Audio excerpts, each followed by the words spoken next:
ಬರಿಗಿದೆ ಕಣನಿಂದ ಅಳಿದನೆಂದರಿಯುತ್ತ ಕರಳೆ ಎಂದುದ ಕೇಳುತ್ತಾಗ ಶುದ್ಧಾಚಮನ ಮಾಡಿದ್ದೇನೆ. ಎಲ್ಲ ಇಂದ್ರಿಯಗಳನ್ನು ಅಂತರ್ಮುಖ ಮಾಡಿ ಅನುಷ್ಠಾನ ಮಾಡಿದ್ದೇನೆ. ಭೋ ಕಚಹ ಏಹಿ ಏಹಿ ಏಹಿ. ಗುರುಗಳೇ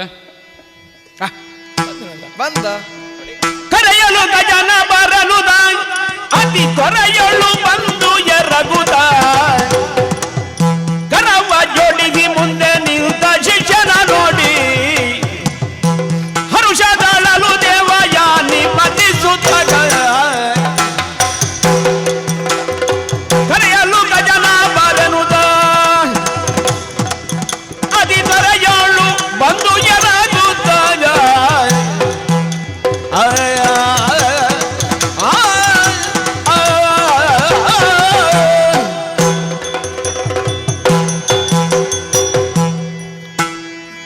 ನೋಡಿದೀಯಾ? ಆಹಾ, ಬಂದ ಬಂದ ಮತ್ತೆ ನೋಡಿ. ಬಾಕಿದ್ದವರೆಲ್ಲ ಕತ್ತೆತ್ತಿ ಕಣ್ಣರಳಿಸಿ ನೋಡುದು ಎಲ್ಲಿದ್ದಾನೆ ಅಂತ. ಹೌದು, ನಾ ಕಣ್ಣು ಮುಚ್ಚುವಾಗ ಅವ ಬಂದು ನಿಲ್ಲುದು ಅಷ್ಟೇ. ನಾನೊಮ್ಮೆ ನೀವು ಕಣ್ಣು ಮುಚ್ಚಿದ ಹಸಿವಿನಲ್ಲೂ ಅಂತ ನೋಡಿದೆ, ಮತ್ತೆ ಗೊತ್ತಾಯಿತು. ನಾ ಪಕ್ಕ ಕಣ್ಣು ಮುಚ್ಚುವುದಿಲ್ಲ. ಛೇ, ಅವ ಬಂದನೋ ಇಲ್ವೋ, ನಾನು ಕಣ್ಣು ಮುಚ್ಚಿ ತೆರೆಯುವಷ್ಟು ಹತ್ತಿರದಲ್ಲಿದ್ದವ. ಬಂದ ನೋಡಿ, ನಿನಗೆ ಕಾಣಲಿಲ್ಲ. ಹೌದು. ಈಗ ನಾ ಸಂಕಲ್ಪ ಮಾಡಿದ್ರೆ ಮತ್ತೆ ಎಂಥದ್ದು ಮಾಡಿಯನ್ನ, ಏನಕ್ಕೇನು ಮಾಡಿಯನ್ನ. ಹೌದು, ಮತ್ತೆ ಮತ್ತೆ ಇವರೆಲ್ಲ ಹೀಗಾದದ್ದೇ ಅದರಿಂದಲ್ವ. ಇದು ಊಟ ಇವತ್ತೇ ಅಲ್ವಾ ಮಾಡುವ. ಒಂದು ಮಾತು ಅವನಲ್ಲಿ ಕೇಳಿ ಅದ ನಿನ್ನ ಒಂದು ಮಾತು ಅಂದ್ರೆ ಅದು ಎಷ್ಟೊತ್ತು ಅಂತ ಹೇಳಲಿಕ್ಕೆ ಬಹಳ ಸಣ್ಣ ಮಾತು, ನಿಮ್ಮಾಗೆ ನಾನು ಹೆಚ್ಚು ಮಾತಾಡುವುದೇ ಇಲ್ಲ. ಓ, ಅದು ಎಲ್ಲರೂ ಹೇಳುವುದಾಗೆ ಹಿಂದೆ ಕೂತ್ಕೊಂಡು ನೋಡಿ ಉದ್ದ ಮಾಡುದು ಅಂತ. ಹೌದು. ಹಾಗೆ ಎತ್ತಲೈದಿದೆ ಸಖನೆ, ಎತ್ತಲೈದಿದೆ ಸಖನೆ, ಬರುವರೆ ಬಹಳ ಹೊತ್ತು ಬಗಳಾಗಿಗುವುದೋ.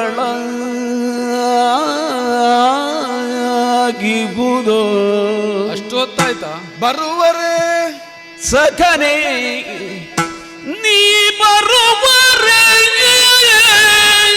ಹೊತ್ತು ಬಹಳ ಹೊತ್ತು ಬಗಳಾಗಿರುವುದು.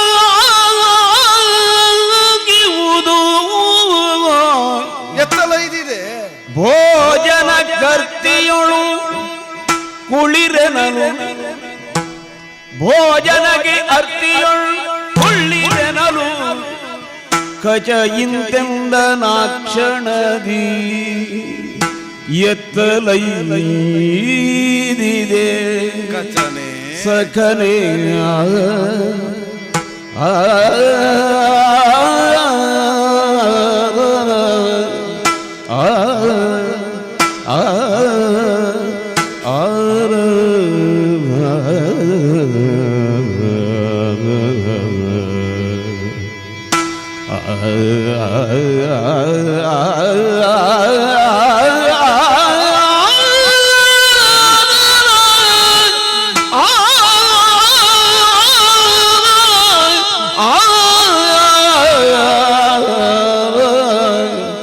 ಸಖನೆ ಎತ್ತಲೈದಿದೆ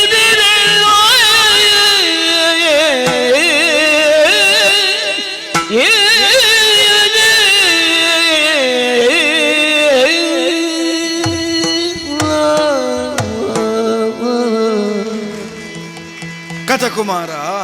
ದೇವಯಾನಿ, ಪ್ರಸನ್ನತೆಯಿಂದ ನಿನ್ನನ್ನು ಕಂಡಾಕ್ಷಣದಲ್ಲೇ ಮುಖ ಹೊರಳಿ ಹೋಗಿದೆ. ಆಶ್ಚರ್ಯ ನನಗೆ. ಯಾವ ದಿನವೂ ಹೀಗೆ ನೀ ಮಾಡಿದವನಲ್ಲ. ನನ್ನಲ್ಲಿ ಅರುಹದೆ ಎಲ್ಲಿಗೂ ನೀ ಹೋದವನೂ ಅಲ್ಲ.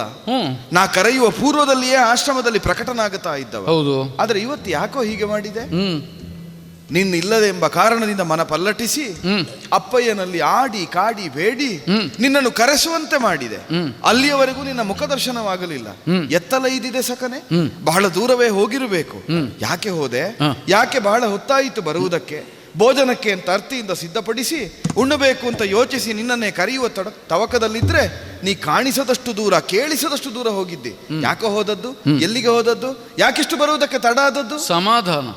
ಯಾಕಂದ್ರೆ ನಾನು ಎಲ್ಲಿಗೆ ಹೋಗ್ತೇನೋ ಏನ್ ಮಾಡ್ತೇನೋ ಅದು ನಿತ್ಯದ ವ್ಯವಹಾರವೇ ಹೊರತು ನಿನಗೆ ಗೊತ್ತಿಲ್ಲದ್ದೇನು ಅಲ್ವಲ್ಲ. ಅಲ್ವೇ ಅಲ್ಲ. ಅದಕ್ಕೆ ಬೇಕಾಗಿಯೇ ಹೋದವ.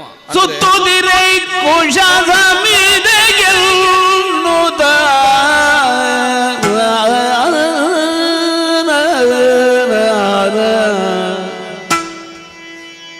ಕಚ ನಿಂತೆಂದನ ಕ್ಷಣದಿ ಸುತ್ತುದ ಕುಶ ಸಮಿದೆಗೆಲ್ಲುದ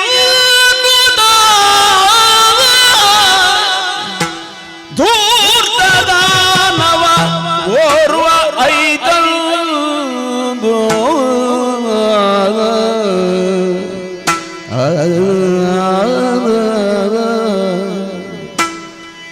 ಎತ್ತಿ ಕಡುಗವ ಎತ್ತಿ ಕಡುಗವ ಎತ್ತಿ ಕಡುಗವ ಹೊಯ್ದು ಮುಂದಿನ ಪರಿಯನ ನರಿಯೇ ದೇವಯಾನೇ ಕಚ ನಿಂತೆಂದನ ಕ್ಷಣದಿ ಈ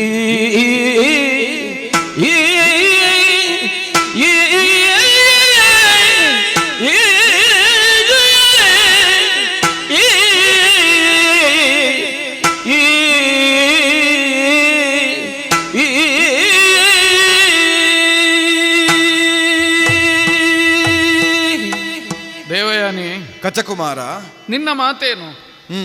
ಅಪ್ಪಯ್ಯನಿಗೆ ಬೇಕಾದ ಅನುಕೂಲಗಳನ್ನು ಸಂಗ್ರಹಿಸಿ ತಂದುಕೊಡು. ಸಿದ್ಧಪಡಿಸುವುದು ನೀನೇ ಅಲ್ವಾ?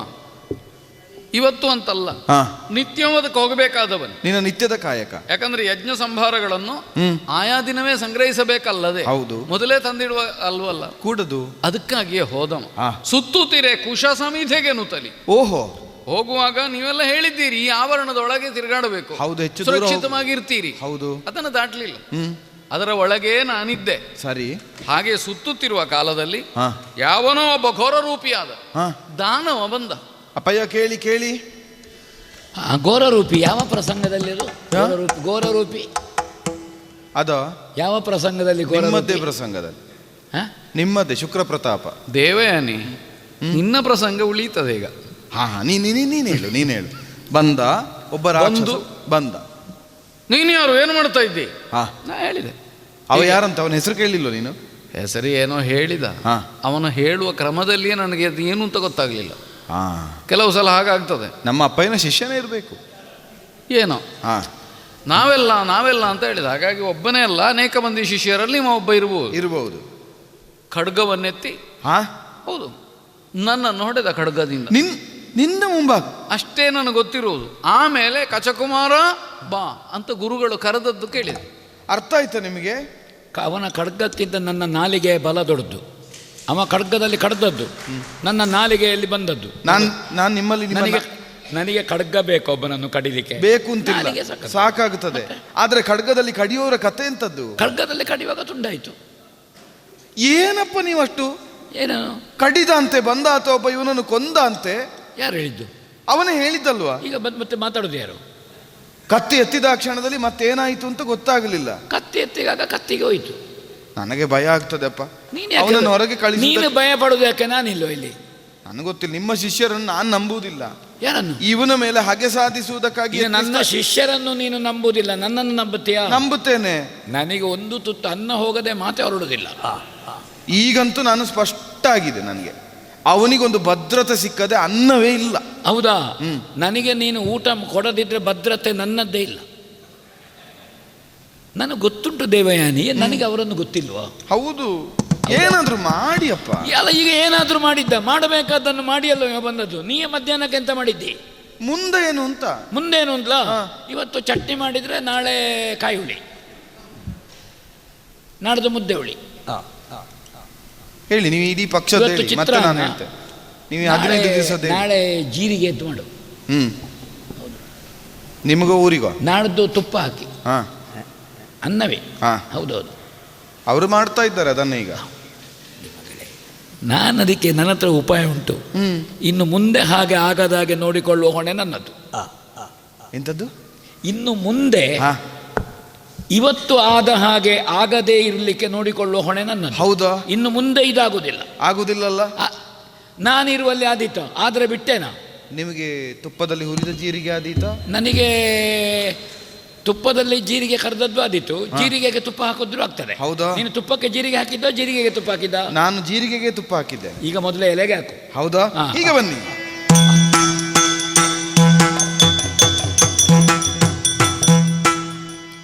ಬರಲು ಕುಜ ಸಂಚರಿಸುದ, ಬರಲು ಕುಜ ಸಂಚರಿಸುದ, ಕಂಡು ಕಣ ಕೆರಳಿ ಅರ್ಪಣಿಸುದ.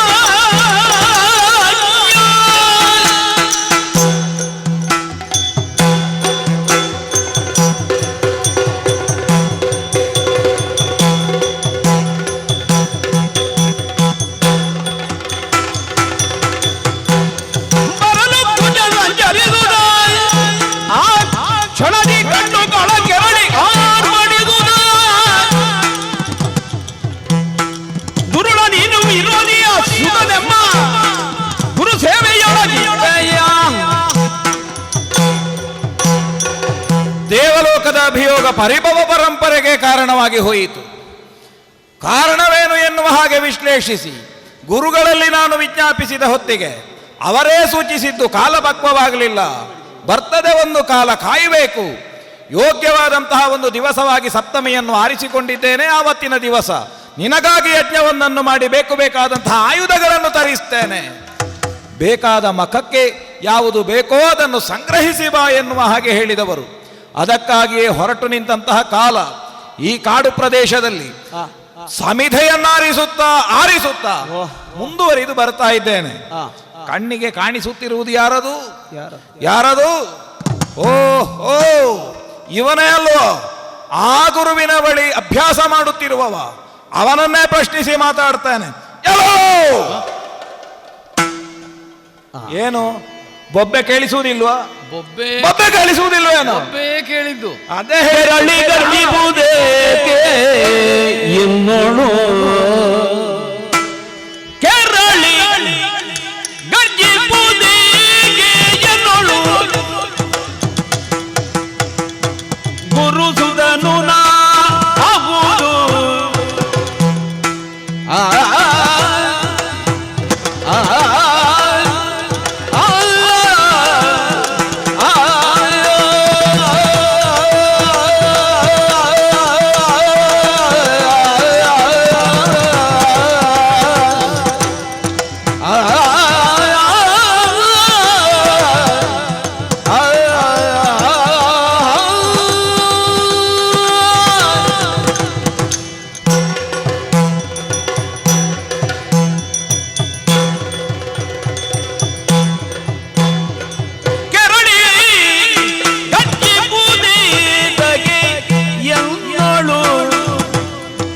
ಗುರುಸುದನು ನಾನವುದು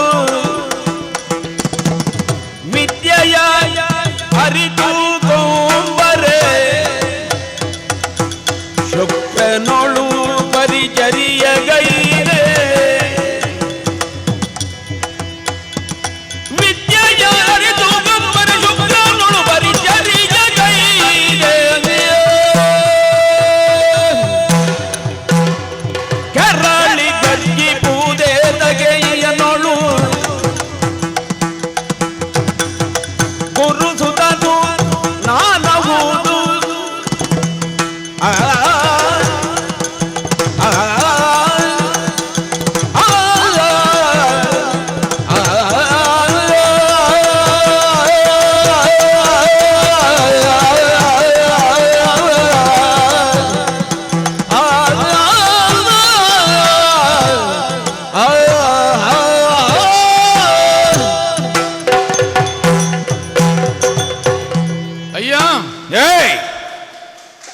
ಯಾರು ನೀನು? ಯಾಕೆ ಬಂದೆ? ನಮ್ಮ ವ್ಯಾಪ್ತಿ ಪ್ರದೇಶದಲ್ಲಿ ಏನು ಕೆಲಸ ನಿನಗೆ? ನೀನು ಯಾಕೆ ವೇಷ ಬದಲಿಸಿಕೊಂಡು ಬಂದದ್ದು? ವೇಷವ? ಹೌದು, ಕೆಲವು ದಿನಗಳ ಹಿಂದೆ ಒಬ್ಬ ಹೀಗೆ ಆರ್ಭಟಿಸ್ತಾ ಬಂದ. ನಿನಗಿಂತ ಸ್ವಲ್ಪ ಸಣ್ಣಕ್ಕಿದ್ದ, ಆದ್ರೆ ನೀನು ಹೆಚ್ಚು. ಅದು ವೇಷ ಅಲ್ಲ, ನಿಜ ರೂಪವೇ ಅದು. ಅದು ಜನವೇ ಬೇರೆ. ನೀನೇ ಆ ರೂಪದಿಂದ ಇದ್ದದ್ದು. ಹಾಗಾದ್ರೆ ನೀನು ಬೇರೆ ಜನ ಹಾ ಅಲ್ವಾ? ಈಗ ಯಾರೇ ಆದರೂ ಹಾ ಬೊಬ್ಬೆ ಕೇಳುವುದಿಲ್ವಾ ಅಂತ ಕೇಳ್ತಿ. ನಮ್ಮದು ಬೊಬ್ಬೆ ಅಲ್ಲ, ನಾವು ಮಾತಾಡುವುದೇ ಹಾಗೆ. ಅಲ್ಲಲ್ಲ, ಅದು ನಿಮಗೆ ಬೊಬ್ಬೆ ಹಾಗೆ ಕೇಳುವುದು. ನೀನು ಕೇಳಿದ್ದಾಗಲ್ವಾ? ಹಾ ನೀನು ಕೇಳಲಿಕ್ಕೆ ಅಂತಲೇ ಅಲ್ವ ಬೊಬ್ಬೆ ಹಾಕಿ. ಹೌದೌದು. ನನಗೆ ಮೆಲ್ಲಗೆ ಮಾತಾಡಿದ್ರು ಕೇಳ್ತದೆ ಹಾ ಹಾಗೆ ಅಂತ ಹಾ. ಸ್ವಭಾವವೇ ನಿನ್ನದಾದ ಮೇಲೆ ಹಾ. ನಾನು ಅದನ್ನು ನಿಷೇಧ ಮಾಡಲಿಕ್ಕೆ ನಾನು ಯಾರು ಹಾ ಯಾರು ನೀನು ಅಂತ ನನ್ನನ್ನು ಕೇಳ್ತ. ಹೌದು. ನಾನು ಕಚಕುಮಾರ ಅಂತ ನನ್ನ ಹೆಸರು. ಓ ಅದು ನೀನೇ? ಅಂದ್ರೆ ನಿನಗೆ ಗೊತ್ತುಂಟಾ? ಹಾ ಸ್ವಲ್ಪ ಸುದ್ದಿ ಕೇಳಿದ್ದೆ. ಏನು ಸುದ್ದಿ ಕೇಳಿದೆ? ಏನು ಅಂತ ಕೇಳಿದ್ರೆ ಇಲ್ಲಿ ಬಂದಿದ್ದಿ ನೀನು ಅಂತ ಒಂದು ಜನ ಮೇಲಿಂದ. ಹೌದು ಅವನೇ ನೀನಾ? ಹೌದು. ಆ ಸುರಗುರುವಾದ ಹಾ ಹಾ ಆಚಾರ್ಯ ಬೃಹಸ್ಪತಿಗಳ ಮಗ ನಾನು. ಹಾ ಇಲ್ಲಿ ಹಾ ಶುಕ್ರಾಚಾರ್ಯರು ಅಂತ ಇದ್ದಾರಲ್ಲ, ಹೌದು ನಮ್ಮ ಗುರುಗಳು. ನಮ್ಮ ಗುರುಗಳು. ಹೌದು, ಅದು ನೀನು ಹೇಳುವುದು ಈಗ. ಅಲ್ಲ, ಅವರೇ ನಮಗೆ ಗುರುಗಳು. ಅವರೇ ಹೇಳಿದ್ದು. ಹಾ ಅವರು ಹೇಳಿದ್ದು ನನ್ನ ಗುರುಗಳು ಅವರು ಅಂತ ಹೇಳಿದ್ದಲ್ಲ, ಅವರ ಶಿಷ್ಯ ನಾನು ಅಂತ ಹೇಳಿದ್ದಾರೆ. ಹಾ ಈಗ ನಾನು ಯಾರು ಅಂತ ಕೇಳಿದ್ರೆ ಶುಕ್ರಾಚಾರ್ಯರ ಶಿಷ್ಯ ಅಂತ ಹೇಳಬೇಕಷ್ಟೇ, ಬೇರೆ ಅಂತ ಹೇಳುದು. ಇಲ್ಲಿ ಗುರುಗಳಿಗೆ ನಿತ್ಯ ಯಜ್ಞಾದಿ ಕರ್ಮಗಳಿಗೆ ಮತ್ತೊಂದು ಪೂಜೆ ಇತ್ಯಾದಿಗಳಿಗೆ ಏನು ಅನುಕೂಲ ಸಾಹಿತ್ಯಗಳು ಬೇಕು ಅದನ್ನೆಲ್ಲ ಸಂಗ್ರಹ ಮಾಡುವುದು ನನ್ನ ಕೆಲಸ. ಸ್ವಲ್ಪ ತಡ ಆದ್ರೆ ಗುರುಗಳಿಗೆ ಸಿಟ್ಟು ಬರ್ತದೆ. ಹಾಗಾಗಿ ಆದಷ್ಟು ಬೇಗ ಅವರ ಕೈಂಕರ್ಯ ಮಾಡೋಣ ಅಂತ ನಾನು ಇಲ್ಲಿ ಹೀಗೆ ಸುತ್ತಾಡ್ತಾ ಇದ್ದೇನೆ. ಇದೀಗ ಇಲ್ಲಿ ಸುತ್ತಾಡಬಾರದು ಅಂತ ಏನಾದ್ರು ಉಂಟಾ? ಸುತ್ತಾಡಬಾರದು ಅಂತ ಹೇಳುವುದು ಉಂಟು. ನಿನ್ನಂತವ ಬಂದು ಸುತ್ತಾಡಬಾರದು. ಅಲ್ಲ, ನನ್ನಂತವ ಅಂದ್ರೆ ನಾನು ಶುಕ್ರಾಚಾರ್ಯರ ಶಿಷ್ಯ. ನೀನು ಶುಕ್ರಾಚಾರ್ಯರ ಶಿಷ್ಯ ಅಂತ ಹೇಳಿಕೊಳ್ಳಬಹುದು. ಆದ್ರೆ ನೀನು ಶುಕ್ರಾಚಾರ್ಯರ ಶಿಷ್ಯನಾದದ್ದೇ ಈಗ ನಮಗೆ ಅನಾನುಕೂಲ ಆದದ್ದು. ಅಲ್ಲ, ಆದದ್ದು ಹೌದಲ್ಲ.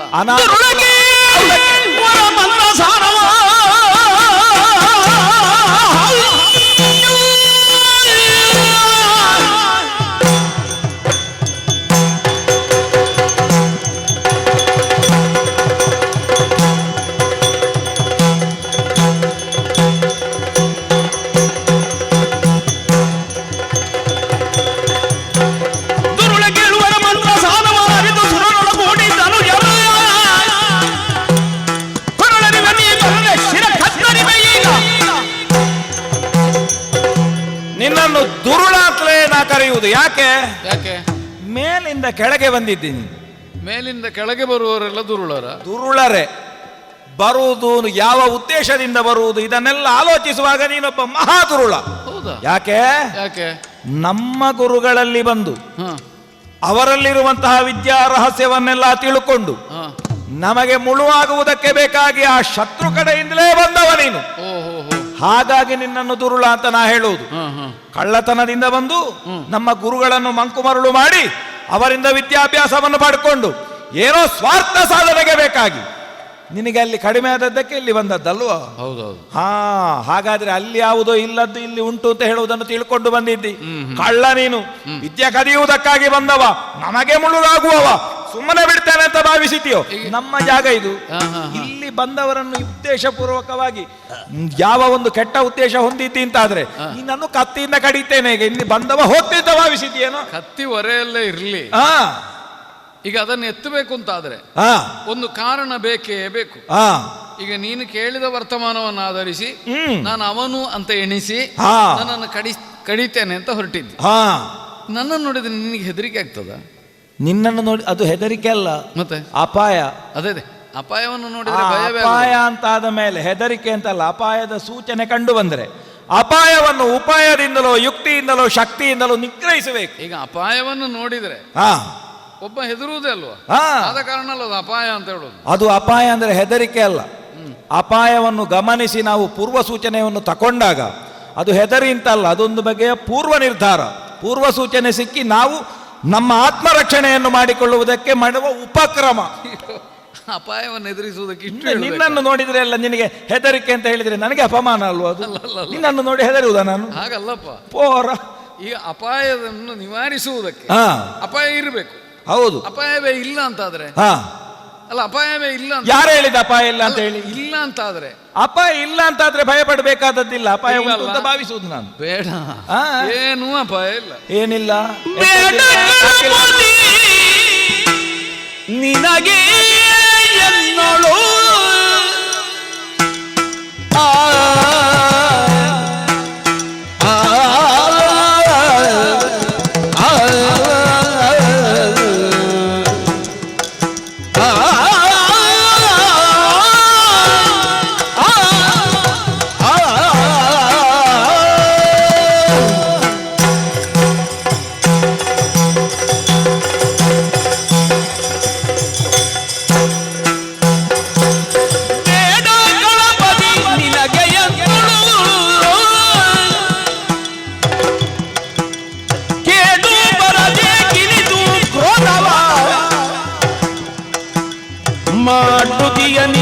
ನಿಲ್ಲುತ್ತ ತಿರುಗಲು ಗಾಢದಿಂದ ಕೇಳು ಬರದೆ ಕಿಲಿತು ಕ್ರೋಧವ ಮಾಡುತ್ತೀಯ ನಿಲ್ಲುತ್ತ ತಿರುಗಲು ಬೇಡ ಗಣಪತಿ ನಿನಗೆ ಎಂದೋಳು ಕೇಳು ಬರದೆ ಕಿಲಿತು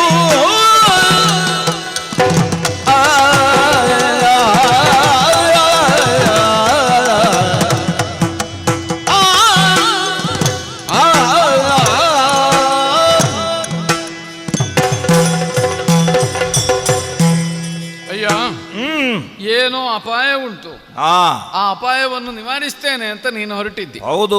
ಒಂದು ಎರಡು ಸಮಸ್ಯೆ ಕಾಣ್ತದೆ ನನಗೆ. ಈಗ ನಾನು ಯಾರು ಅಂತ ನಾನು ಹೇಳಿದ ಮೇಲೆ ನಿನಗೆ ಗೊತ್ತಾದದ್ದು. ಹೌದು ಅಲ್ವಾ? ಕೇಳಿ ಗೊತ್ತಿರಬಹುದು. ಬೃಹಸ್ಪತಿಗೊಬ್ಬ ಮಗ ಇದ್ದಾನೆ. ಹೌದೌದು. ಅವನ ಹೆಸರು ಕಚ. ಹೌದು. ಇತ್ಯಾದಿ ಇತ್ಯಾದಿ ಮಾತ್ರ ಧಾರಾಳ ಕೇಳಿದ್ದೇವೆ. ನೀನು ಯಾರು ಅಂತ ನನಗೂ ಗೊತ್ತಿಲ್ಲ. ಯಾರೇ ಆಗಿರು ದೊಡ್ಡ ಮನುಷ್ಯ ಅಲ್ಲ ರಾಕ್ಷಸ. ಈಗ ನನಗೂ ನಿನಗೂ ಪೂರ್ವ ಪರಿಚಯ ಇಲ್ಲ. ಉಂಟಾ? ಅಥವಾ ಹುಟ್ಟುತ್ತಾ ಇಂಥವನು ನಿನಗೆ ವಿರೋಧಿ ಅಂತ ನಿರ್ಣಯ ಆಗಿ ಯಾರು ಹುಟ್ಟಿದ್ದಲ್ಲ ನಾವು. ಈಗ ನನಗೆ ನೀನು ಯಾರು ಅಂತ ಗೊತ್ತಿಲ್ಲ, ನಿನಗೆ ನಾನು ಯಾರು ಅಂತ ಗೊತ್ತಿಲ್ಲ, ಪೂರ್ವ ವೈರ ಇಲ್ಲ. ಅಥವಾ ನಿನಗೆ ಸಿಟ್ಟು ಬರಬಹುದಾದ ನಾನೇನು ಮಾಡಿದ ಹಾಗೂ ಇಲ್ಲ. ನನಗೆ ಇನ್ನೊಬ್ಬರ ನಿಯಂತ್ರಣದಲ್ಲಿದ್ದೇನೆ. ಮೊನ್ನೆಯವರೆಗೆ ನನ್ನ ತಂದೆಯ ನಿಯಂತ್ರಣದಲ್ಲಿದ್ದವು, ಈಗ ಆಚಾರ್ಯರ ನಿಯಂತ್ರಣದಲ್ಲಿದ್ದೇನೆ. ಈಗ ಸ್ವತಂತ್ರವಾಗಿ ಏನಾದ್ರೂ ಮಾಡುವವಲ್ಲೂ ನಿನಗೆ ಅಪಾಯವನ್ನು ತಂದೊಡ್ಡುವುದು. ಹೌದು. ಅಪಾಯವನ್ನೇ ಉಂಟು ಮಾಡುವ ಹೌದಾದ್ರೆ ನನ್ನನ್ನು ಯಾರದಕ್ಕೆ ನಿಯೋಜಿಸಿದ್ರೆ ಅವರನ್ನಲ್ಲೂ ಕೇಳಬೇಕು, ಗುರುಗಳನ್ನು ಕೇಳಬೇಕು. ಕುಶ ಸಮಿತಿಗೆಲ್ಲ ಇಲ್ಲಿ ಬರ್ಲಿಕ್ಕೆ ಕೊಡುದು ಗುರುಗಳೇ ಯಾಕೆ ಬಂದ ಅಂತ ಅವರಲ್ಲಿ ಕೇಳಬೇಕಾದ್ದು ಧರ್ಮ. ನೀನು ನನ್ನನ್ನು ಹಿಡಿದು ನಿನ್ನನ್ನು ಹೊಡಿತೇನೆ ಕಡಿತೇನೆ ಅಂತ ಹೇಳಿದ್ರೆ ಈಗ ನನ್ನಿಂದ ಏನೋ ಕೇಡು ಅಪಾಯ ಏನು ಅಂತದ್ದಿಲ್ಲ, ಅಂತ ಉದ್ದೇಶವೂ ನನಗಿಲ್ಲ. ಯಾಕಂದ್ರೆ ನನ್ನನ್ನು ನೋಡಿದ್ರೆ ಗೊತ್ತಾಗುದಿಲ್ಲ ಯಾರಿಗಾದ್ರೂ ಒಂದು ಕೇಡು ಮಾಡುವ ಸಾಮರ್ಥ್ಯ ಇದ್ದವನು. ಹೌದಪ್ಪ, ನಿನ್ನನ್ನು ನೋಡಿ ಗಾತ್ರ ಏನು, ನಿನ್ನ ರೂಪ ಏನು, ನಿನ್ನ ಸಾಮರ್ಥ್ಯ ಏನು, ನಿನ್ನ ಶಕ್ತಿ ಏನು, ನಿನ್ನ ಆಯುಧಗಳೇನು, ನನ್ನಲ್ಲಿ ಏನುಂಟು? ಎರಡು ದರ್ಬೆ ಬಿಟ್ರೆ ಏನಿಲ್ಲ. ಇದನ್ನು ಸಂಗ್ರಹ ಮಾಡಿ ಗುರುಗಳಿಗೆ ಒಪ್ಪಿಸುವುದು ಬಿಟ್ರೆ ನನಗೆ ಬೇರೆ ಯಾವ ಉದ್ದೇಶವೂ ಇಲ್ಲ. ಅಥವಾ ಬಂದದ್ದು ಕಲಿಯುವುದಕ್ಕಾಗಿಯೇ ಹೊರತು ಇನ್ನೇನೋ ಹಾನಿ ಮಾಡುವುದಕ್ಕಲ್ಲ. ನನಗೆ ಯಾರು ನಿನ್ನ ಕುರಿತಾಗಿ ಹೇಳಲಿಲ್ಲ, ನಿನ್ನ ಬಗ್ಗೆ ಒಂದು ದ್ವೇಷ ಇಟ್ಟುಕೊಳ್ಬೇಕಾದ ಕಾರಣವೂ ನನಗಿಲ್ಲ. ಆದ್ರಿಂದ ಮತ್ತೆ ಇನ್ನೊಂದುಂಟು. ಏನು? ಈಗ ಅಪಾಯ ಬಂತು ಅಂತ ಹೇಳಿದ್ವಿ, ಆ ಅಪಾಯವನ್ನು ನಿವಾರಿಸುವುದಕ್ಕೆ ಏನೋ ಮಾಡ್ತೀನಿ. ಮೊನ್ನೆ ಬಂದವನು ಅದನ್ನೇ ಹೇಳಿದ ನನ್ನಲ್ಲಿ. ಹೌದು, ನೀನು ನಮಗೆ ವಿರೋಧಿ, ನಿನ್ನನ್ನು ಕೊಲ್ಲುತ್ತೇನೆ. ನನ್ನನ್ನು ಬೇಡ ಅಂತ ಹೇಳಲಿಕ್ಕೂ ಆಸ್ಪದ ಇರಲಿಲ್ಲ, ಅವ ಕೊಂದದ್ದೇ ಅಂತ ಕಾಣ್ತದೆ. ಈಗ ನಾನಿಲ್ವಾ? ಕೆಟ್ಟ ಬೀಜ ಮತ್ತೆ ಸುಟ್ಟವರು ಹಾಗೆ ನೀ ಇತ್ತಿ ಅಂತ ಹೇಳುವುದೇ ಈಗ ಸಮಸ್ಯೆ ನಮಗೆ. ಈಗ ಅದು ಏನೇ ಆಗಲಿ, ಈಗ ಅವ ಕೊಂದದ್ದೇ ಸುಳ್ಳಾಗಲಿಲ್ವಾ? ಕೊಂದದ್ದು ಸತ್ಯ, ಬದುಕಿದ್ದು ಸತ್ಯ. ಯಾವ ಕೆಲಸದಿಂದ ಪ್ರಯೋಜನ ಇಲ್ವೋ ಅದನ್ನು ಯಾಕೆ ಮಾಡುವುದು? ಪ್ರಯೋಜನ ಇಲ್ಲ. ನನ್ನನ್ನು ಕೊಂದ್ರು ನಾನು ನಾಳೆ ಬದುಕಿದ್ರೆ ಅಲ್ವಾ? ಬದುಕಿದ್ರೆ ಆದ ಕಾರಣ ಪ್ರಯೋಜನ ಇಲ್ಲದ ಕೆಲಸ ಆಗ್ತದೆ ಅಂತ ನಿನ್ನಂತಹ ದೊಡ್ಡ ವ್ಯಕ್ತಿ ಪ್ರಯೋಜನ ಇಲ್ಲದ ಕೆಲಸ ಮಾಡುದ. ಹಾಗಾಗಿ ನನ್ನನ್ನು ಕೊಲ್ಲುವುದರಿಂದ ನಿನಗೆ ಲಾಭ ಇಲ್ಲ, ನನಗೂ ನಷ್ಟ ಕಾಣುವುದಿಲ್ಲ. ಯಾಕಂದ್ರೆ ಮತ್ತೆ ಬದುಕಲಿಕ್ಕೆ ಆಗ್ತದೆ ಅಂತ ಆದ್ರೆ ಮತ್ತೆ ನನ್ನ ಸತ್ತರೆ ಅಂತದ್ದು ಅಲ್ವಾ? ನೀನೀಗ ನಿನಗೆ ಯಾವ ಹಾನಿಯೂ ಇಲ್ಲ ಅಂತ ಹೇಳಿದ ಮೇಲೆ ಸುಮ್ಮನೆ ಯಾಕಯ್ಯ ಕೊಲ್ಲಿಕ್ಕೆ ಬರುತ್ತೆ? ನೀನೀಗ ನನ್ನ ಕೈಯಿಂದ ತಪ್ಪಿಸಿಕೊಳ್ಳುವುದಕ್ಕೆ ಹೊತ್ತು ಕಳೆಯುವುದಕ್ಕೆ ಮಾತಾಡುವುದು. ತಪ್ಪಿಸಿಕೊಂಡು ಈಗ ಒಂದು ಮಾತು ಹೇಳ್ತೇನೆ. ಏನು ಹೇಳಿದ್ದಿ ನೀನು? ಇಲ್ಲಿಂದ ನನಗೆ ಅಪಾಯ ಉಂಟು ಅಂತ ನಾ ಹೇಳಿದ್ದನ್ನು ನೀನೀಗ ಅಪಾಯ ಇಲ್ಲ ಅಂತ ಹೇಳಿಕೊಂಡು ಸಮರ್ಥಿಸುವ ಪ್ರಯತ್ನ. ಒಬ್ಬನಿಗೆ ಕಲ್ಲು ಬಿಸಾಡ್ತಾನೆ, ಅವನಿಗೆ ಆಗುವುದಿಲ್ಲ ಅಂತ. ಆಗದೇ ಇದ್ದವನಿಗೆ ಕಲ್ಲು ಬಿಸಾಡ್ತಾನೆ. ಆಗ ಕಲ್ಲು ಹೇಳುವುದು ನನ್ನದೇನು ದೋಷ ಇಲ್ಲ, ಅದು ಬಿಸಾಡಿದವ, ನಾನು ಕಲ್ಲು ಅಂತ. ಕಲ್ಲು ಹೋಗಿ ಬೀಳುವುದು ಯಾರಿಗೆ? ಅಲ್ಲಲ್ಲ, ಈಗ ಅಲ್ಲಿಂದ ಬಿಸಾಡಿದ ಕಲ್ಲು ಈಗ ನೀನು ಹೇಳಿದ ಬೀಳುವುದು ನನಗೆ. ನೀನು ಹೇಳಿದ್ದಕ್ಕೆ ನಾನು ಒಂದು ಕೇಳುವುದು ಹೇಳಿದ್ದಲ್ಲ. ಈಗ ಕಲ್ಲನ್ನು ಪುಡಿ ಮಾಡಿದ್ರೆ ಪ್ರಯೋಜನ ಉಂಟು ಇವನಿಗೆ? ಬಿತ್ತ ಕಲ್ಲು ಅವ ಇನ್ನೊಂದು ಕಲ್ಲು ಬಿಸಾಡುವುದಿಲ್ಲ. ಇರ್ಲಿಯಪ್ಪ, ಇನ್ನೊಂದು ಬಂದ್ರೆ ಅಲ್ವಾ? ಒಂದು ಕಲ್ಲು ಬಿಸಾಡುವಾಗ ಅಥವಾ ಹಾಗಂತ ಇನ್ನೊಂದು ಕಲ್ಲು ಬಿಸಾಡ್ತಾನೆ ಅಂತ ಅಲ್ಲ, ಬಿಸಾಡಿದ್ದನ್ನು ಸುಮ್ಮನೆ ಬಿಡುದಾ? ಈಗ ಮೊನ್ನೆ ಪುಡಿ ಮಾಡಿದ ಕಲ್ಲನ್ನೆಲ್ಲ ಮತ್ತೆ ಎತ್ತಿಕೊಂಡು ಬಿಸಾಡುತ್ತೆ, ಅದು ಬೇರೆ ಕಲ್ಲು. ಈಗ ಹೌದು, ಆ ಕಲ್ಲು ಆಗುವುದಿಲ್ಲ ಅಂತ ಈಗ ಬೇರೆ ಕಲ್ಲಿದು. ಆದ್ದರಿಂದ ಹೇಳ್ತೇನೆ, ಅಲ್ಲಿಂದ ಬಂದಂತಹ ನೀನು ಕಲ್ಲಾಗಿ ಪರಿವರ್ತನೆಗೊಂಡು ಅದೇ ಕಲ್ಲು ಅಂತ ಆದರೂ ಕೂಡ ಅದನ್ನು ನಿಗ್ರಹಿಸುವುದಕ್ಕೆ ಬಂದ ನಾನು ಆ ಕಲ್ಲಿನಿಂದ ಪ್ರಯೋಜನವನ್ನು ಪಡೆಯದ ಹಾಗೆ ಇವತ್ತು ನಿನ್ನನ್ನು ನಿಗ್ರಹಿಸುವುದು. ಗುರುಗಳಿಗೆ ಕೋಪ ಬಂದಿದೆ. ಗುರುಗಳಿಗೆ ಕೋಪ ಬರಲಿ, ಗುರುಗಳಿಗೆ ನಮ್ಮ ಮೇಲೆ ಅನುಗ್ರಹ ಉಂಟು. ಗುರುಗಳ ತಲೆಯನ್ನು ಹಾಳು ಮಾಡಿದವ ನೀನು, ಪ್ರಯೋಜನ ಪ್ರಾಪ್ತಿ ಅಲ್ಲಿ ಉಂಟು. ನೀನು ಮಾತಾಡುವಾಗ ಬಹಳ ಸುಭಗನ ಹಾಗೆ ನಾನೇನು ಮಾಡ್ಲಿಲ್ಲ, ಎಂತದ್ದು ಗೊತ್ತಿಲ್ಲ, ಅದು ಬರುವಾಗಲೇ ಉದ್ದೇಶ ಉಂಟು. ಇನ್ನೊಮ್ಮೆ ಹೇಳ್ತೇನೆ, ನಾನು ನಿನಗೆ ಯಾವ ಹಾನಿಯನ್ನು ಮಾಡಲಿಲ್ಲ, ಯಾವ ಹಾನಿಯನ್ನು ಮಾಡುವ ಉದ್ದೇಶವೂ ನನಗಿಲ್ಲ. ಗುರುಗಳು ಹೇಳಿದ ಹಾಗೆ ನಾನಿರುವವ, ಗುರುಗಳ ಶಿಷ್ಯ ನಾನು. ಕೈಯಲ್ಲಿ ಕುಶೆ ಸಮಿದ ಹಿಡ್ಕೊಂಡು ನನ್ನಿಂದ ಅಪಾಯ ಇಲ್ಲ ಅಂತ ಹೇಳ್ತಿ. ನಿನ್ನ ಕುಶೆ ಸಮಿದ ಊರು ತೆಗೆರಿತ ಕಾರ್ಯದಲ್ಲಿ ಉದ್ದೇಶ ಪ್ರಧಾನ, ಯಾವುದನ್ನು ಸತ್ಯ ಹೇಳುವುದಿಲ್ಲ. ಆದ್ದರಿಂದ ಮೇಲೆ ಬಂದಾಗ ಏನು ಸೂಚನೆ ಬಂದಿದೆ ಅಂತ ನನ್ನಲ್ಲಿ ಹೇಳಬೇಕಾದ ಅಗತ್ಯ ಇಲ್ಲ. ಅದು ನಮಗೆ ಊಹನೆಗೆ ಬಿಟ್ಟ ವಿಚಾರ. ಅಪಾಯಕಾರಿ ನೀನು, ಬಿಡುವುದಿಲ್ಲ ನಿನ್ನನ್ನು, ಬಿಡುವುದಿಲ್ಲ. ಕಡಿತೇನೆ ಕಡಿತೇನೆ.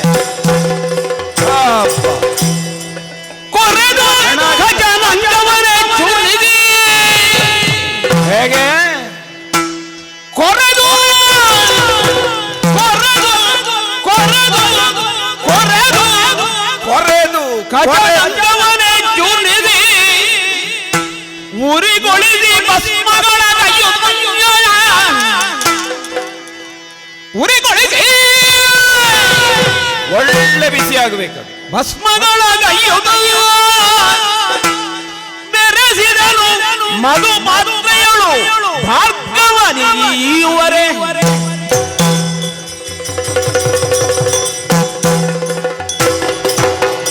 ಹೆಣವಾಗಿ ಬಿದ್ದಂತಹ ಕಚನಂಗವನ್ನು ಚೂರ್ಣ ಮಾಡಿದ್ದೇನೆ. ಅದು ಚೂರ್ಣ ಆಗದೇ ಇದ್ದರೆ ಮತ್ತೆ ಬಿಸಿ ಮಾಡುವಾಗ ಎಲ್ಲಿಯಾದರೂ ಅದರ ಒಂದು ಭಾಗ ಆದರೂ ಉಳಿದರೆ ಅಪಾಯ ಅದು. ಹಾಗಾಗಿ ಅದನ್ನು ಸಂಪೂರ್ಣವಾಗಿ ಚೂರ್ಣ ಆಗುವ ಹಾಗೆ ಮಾಡಿ ಆ ಮೂಲಕವಾಗಿ ಒದಗಿದಂತಹ ಹಿಡಿಮುಷ್ಟಿಯಷ್ಟು ಆ ಬೂದಿಯನ್ನು ಎಲ್ಲಿ ಬಿಸಾಡಿದರೂ ಮತ್ತೆ ಅವ ಬದುಕಿ ಬರ್ತಾನೆ. ಯಾಕಂದ್ರೆ ಈ ಗುರುಗಳದ್ದು ಮೋಹ ಅಷ್ಟುಂಟು ಅವನ ಮೇಲೆ. ಒಂದು ಅನುಭವ ಆದ ಮೇಲೆ ಮತ್ತೊಮ್ಮೆ ಆ ತಪ್ಪನ್ನು ನಾವು ಮಾಡಬಾರದು. ಹಾಗಿದ್ರೆ ಮರಳಿಬಾರದೂರಿಗೆ ನಿನ್ನ ಪಯಣ ಅಂತ ಆಗಬೇಕು ಅವನಿಗೆ. ಅವನ ಬಗ್ಗೆ ಹಾಡುವವರು ಹಾಗೆ ಹಾಡಬೇಕು. ಹಾಗಾದರೆ ಮತ್ತೆ ಬಾರದ ಲೋಕಕ್ಕೆ ಅವನನ್ನು ಕಳುಹಿಸುವುದಕ್ಕೆ ಬೇರೆ ದಾರಿ ಇಲ್ಲ. ಯಾರನ್ನು ಅವ ಆಶ್ರಯಿಸಿದ್ದನೋ ಅಂತಹ ನಮ್ಮ ಗುರುಗಳ ಉದರವನ್ನೇ ಅವ ಸೇರಿದ ಅಂತಾದರೆ ಮತ್ತೆ ಯಾವ ಕಾರಣಕ್ಕೂ ಹಿಂದೆ ಬರಲಿಕ್ಕಿಲ್ಲ. ಯಾಕೆ? ಮತ್ತೆ ಬರಬೇಕಿದ್ರೆ ಗುರುಗಳು ಎಲ್ಲ ಬುಳಿದ ಕಡೆ ಇದ್ರೆ ಅವರು ರಕ್ಷಿಸಿ ಹೊರಗೆ ತೆಗೆದಾರು, ಅವರೇ ಸಾಯಲಿಕ್ಕೆ ಅವರು ತಯಾರಿಲ್ಲ. ಅವರ ದೇಹದ ಒಳಗೆ ಇರುವ ಹಾಗೆ ಮಾಡಬೇಕು. ಅದಕ್ಕಾಗಿ ಬೂದಿಯನ್ನು ಯಾವ ಒಂದು ವಿಶೇಷವಾದಂತಹ ಒಂದು ಭಾಂಡ, ಅದು ಮಧುಪಾತ್ರೆ, ಆ ಮಧುಪಾತ್ರೆಯಲ್ಲಿ ಅದನ್ನು ಹಾಕಿ ಗುರುಗಳಿಗೆ ಹೇಗಾದರೂ ಮಾಡಿ ಕುಡಿಸಬೇಕು. ಹಾಗಾಗಿ ಈಗಷ್ಟೇ ತೆಗೆದಂತಹ ಶುದ್ಧ ಮಧು ಅದನ್ನು ಮಧುಪಾತ್ರೆಯಲ್ಲಿ ತುಂಬಿದ್ದೇನೆ. ಅದಕ್ಕೆ ಈ ಹುಡಿಮುಷ್ಟಿಯಷ್ಟು ಬೂದಿಯನ್ನು ಸಂಪೂರ್ಣವಾಗಿ ಸುರಿದಿದ್ದೇನೆ. ಗುರುಗಳಿಗೆ ಅನುಮಾನ ಬಾರದ ಹಾಗೆ ಅದನ್ನು ಕೈಯಲ್ಲಿ ಹಿಡ್ಕೊಳ್ಳುವುದಲ್ಲ, ತಲೆಯಲ್ಲಿ ಹೊತ್ತು ಗುರುಗಳ ಬಳಿಗೆ ಸಾಗಬೇಕು. ಸಾಗುತ್ತೇನೆ ಸಾಗುತ್ತೇನೆ.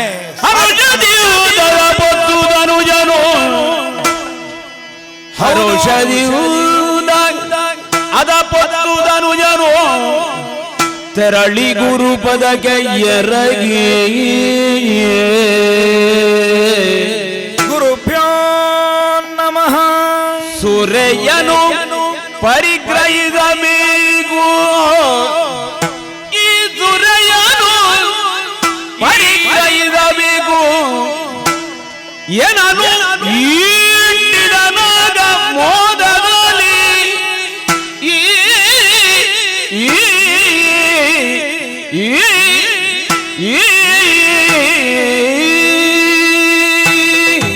ಗುರುದೇವ. ಪ್ರಣವಸ್ಯ ಪರಬ್ರಹ್ಮ ಋಷಿ ದೇವಿ ಗಾಯತ್ರಿ ಛಂದಃ. ನೀವೆಂಥದ್ದು ಹೇಳಿದ್ದೀರಿ ಅಂತ ನನಗೆ ಅರ್ಥ ಆಗುವುದಿಲ್ಲ ಅದೆಲ್ಲ. ಆದರೆ ಏನೋ ಒಂದು ಒಳ್ಳೆಯ ಶಬ್ದ ಇರಬೇಕದು. ಸ್ವಾಮಿ, ಆಪೋದಿಷ್ಟ ಮಯೋಭವ ತಾನ ಊರ್ಜೆ ದದಾತನ ಮಹೇರಣಾಯ. ಹೌದಾ? ಇರಲಿಯಪ್ಪ. ಅಂತೂ ನನಗೆ ಬಾಗುವಾಗ ತಲೆಯಲ್ಲಿ ಒಂದು ಕೈ ಹಿಡ್ಕೊಳ್ಳದೆ ಬಾಗಲಿಕ್ಕೆ ಆಗುವುದಿಲ್ಲ. ಹಾಗಾಗಿ ನೀವು ಆಶೀರ್ವಾದ ಮಾಡುವಾಗ ಹಾಗೆ ಆಗಮಾರ್ತಂತು ದೇವಾನಾಂ ಗಮನಾರ್ಥಂತು ರಾಕ್ಷಸಂ. ಇವರು ಯಾವ ಲೋಕದಲ್ಲಿದ್ದಾರಪ್ಪ ಸ್ವಾಮಿ? ನಾನು ಮಾತಾಡಿದ್ ಗೊತ್ತೇ ಆಗಲಿಲ್ಲ. ಬರುವ ನಾನು ಆಧ್ಯಾತ್ಮಕ್ಕೆ ಹೋದ್ರೆ ಉಂಟಲ್ಲ, ಹೌದಾ, ನನಗೆ ಹಗಲು ಯಾವುದು ರಾತ್ರಿ ಯಾವುದು ಅಂತ ಗೊತ್ತಾದರೂ ಗೊತ್ತಾಗೋದಿಲ್ಲ. ಅಲ್ಲ, ನಾವು ಆಧ್ಯಾತ್ಮಕ್ಕೆ ಹೋಗ್ತೇವೆ, ಅದು ಸಂಜೆ ಆದ ಮೇಲೆ. ನಮ್ಮ ಆಧ್ಯಾತ್ಮ ಪ್ರಪಂಚ ಬೇರೆ. ನಾನು ಎಷ್ಟೊತ್ತಿಗೆ ಎಲ್ಲಿಗೆ ಹೋಗ್ತೇನೆ ಅಂತಲೇ ನನಗೆ ಗೊತ್ತಾಗುವುದಿಲ್ಲ, ಕೂತಲ್ಲೇ ಇರ್ತೇನೆ. ಹೌದಾ? ನೀ ಎಷ್ಟೊತ್ತಿಗೆ ಬಂದು ಹೇಳಿದಾಗೆ? ನಾನು ಆಗದಿಂದ ಬಂದು ನಿಮಗೆ ಕೈ ಮುಗೀತಾ ಇದ್ದೇನೆ. ಗುರುಗಳೇ ಗುರುಗಳೇ ಗುರುಗಳೇ ಅಂತ ಹೇಳಿಕೊಂಡು ನಿಮ್ಮ ಪಾದ ಹಿಡಿಯಲಿಕ್ಕೆ ನೋಡಿ, ತಲೆಯಲ್ಲಿ ಒಂದು ಹೊತ್ತುಕೊಂಡು ಬಂದದ್ದಲ್ವ ನಾನು, ಹಾಗಾಗಿ ಸರಿ ಬಾಗ್ಲಿಕ್ಕೆ ಆಗುವುದಿಲ್ಲ. ನೀನು ತಲೆಯಲ್ಲಿ ಮಡಿಕೆ ಹೊತ್ತಿದ್ದಿ, ಅಪಾಯ.